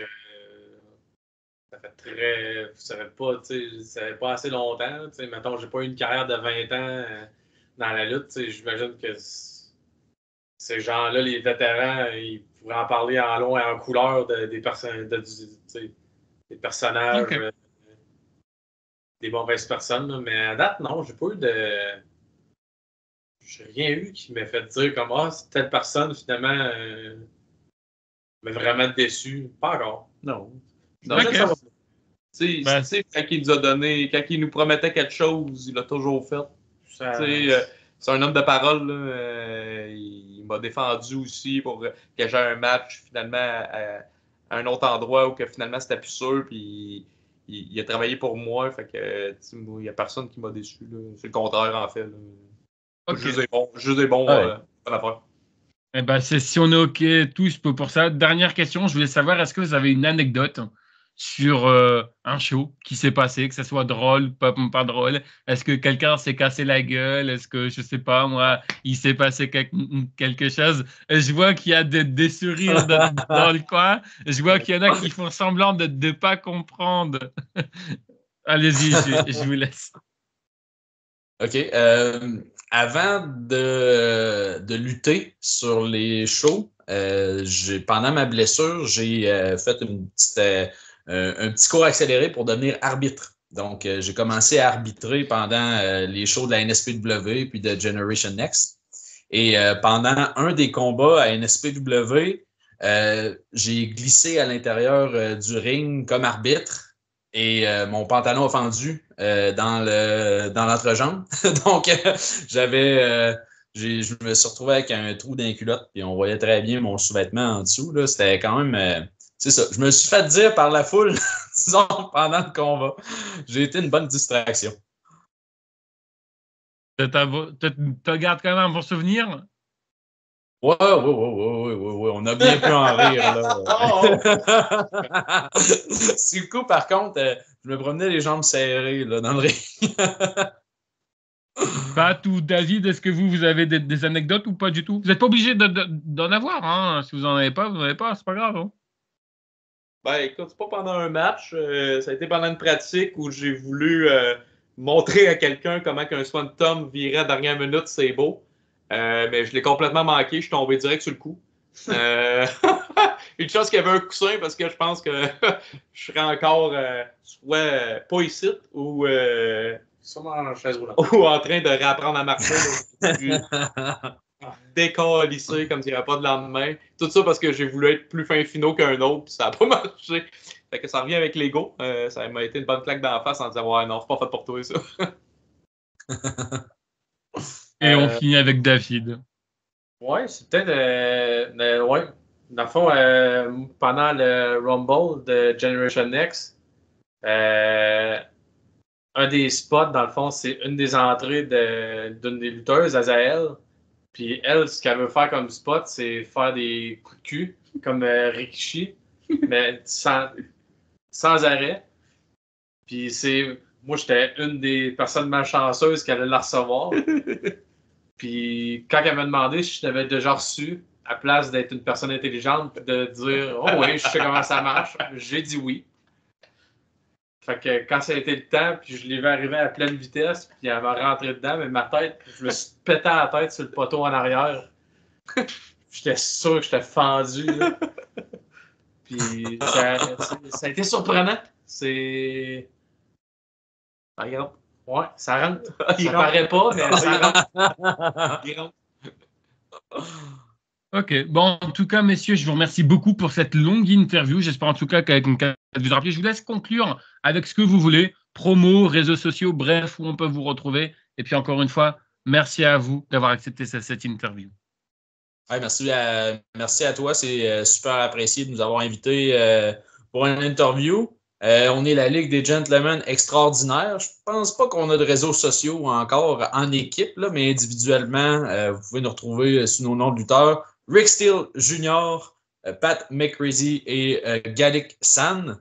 On performe à Generation Next une fois par mois. Si vous suivez Generation Next sur YouTube, vous pouvez voir les combats en direct quand ils sont diffusés. C'est sûr que c'est en plein milieu de la nuit là, pour vous, là, mais sinon, ils sont disponibles en rediffusion le lendemain ou pour écouter n'importe quand. Puis, je vais vous laisser céder la parole, les gars, parce que moi, ça fait pas mal le tour, là, voyez-vous. C'est tout ce que je voulais dire, fait que je n'ai rien rajouté que ça. Écoute, merci à toi. Ouais, merci. D'accueillir des newbies comme nous autres, puis jaser. Merci à toi. Ouais. Non, mais franchement, c'était un énorme plaisir. Je vous remercie à tous. Merci à tous de nous avoir écoutés. Puis moi, je vous dis à bientôt pour une prochaine interview. Allez, bye tout le monde. Ciao. Salut là. Ciao. Je vais juste vous garder deux petites minutes. Je voulais juste avoir un petit peu votre retour. Ça va, ça s'est bien passé? Oui, très bien. Ouais. Eh bien, parfait. Alors, du coup, c'est...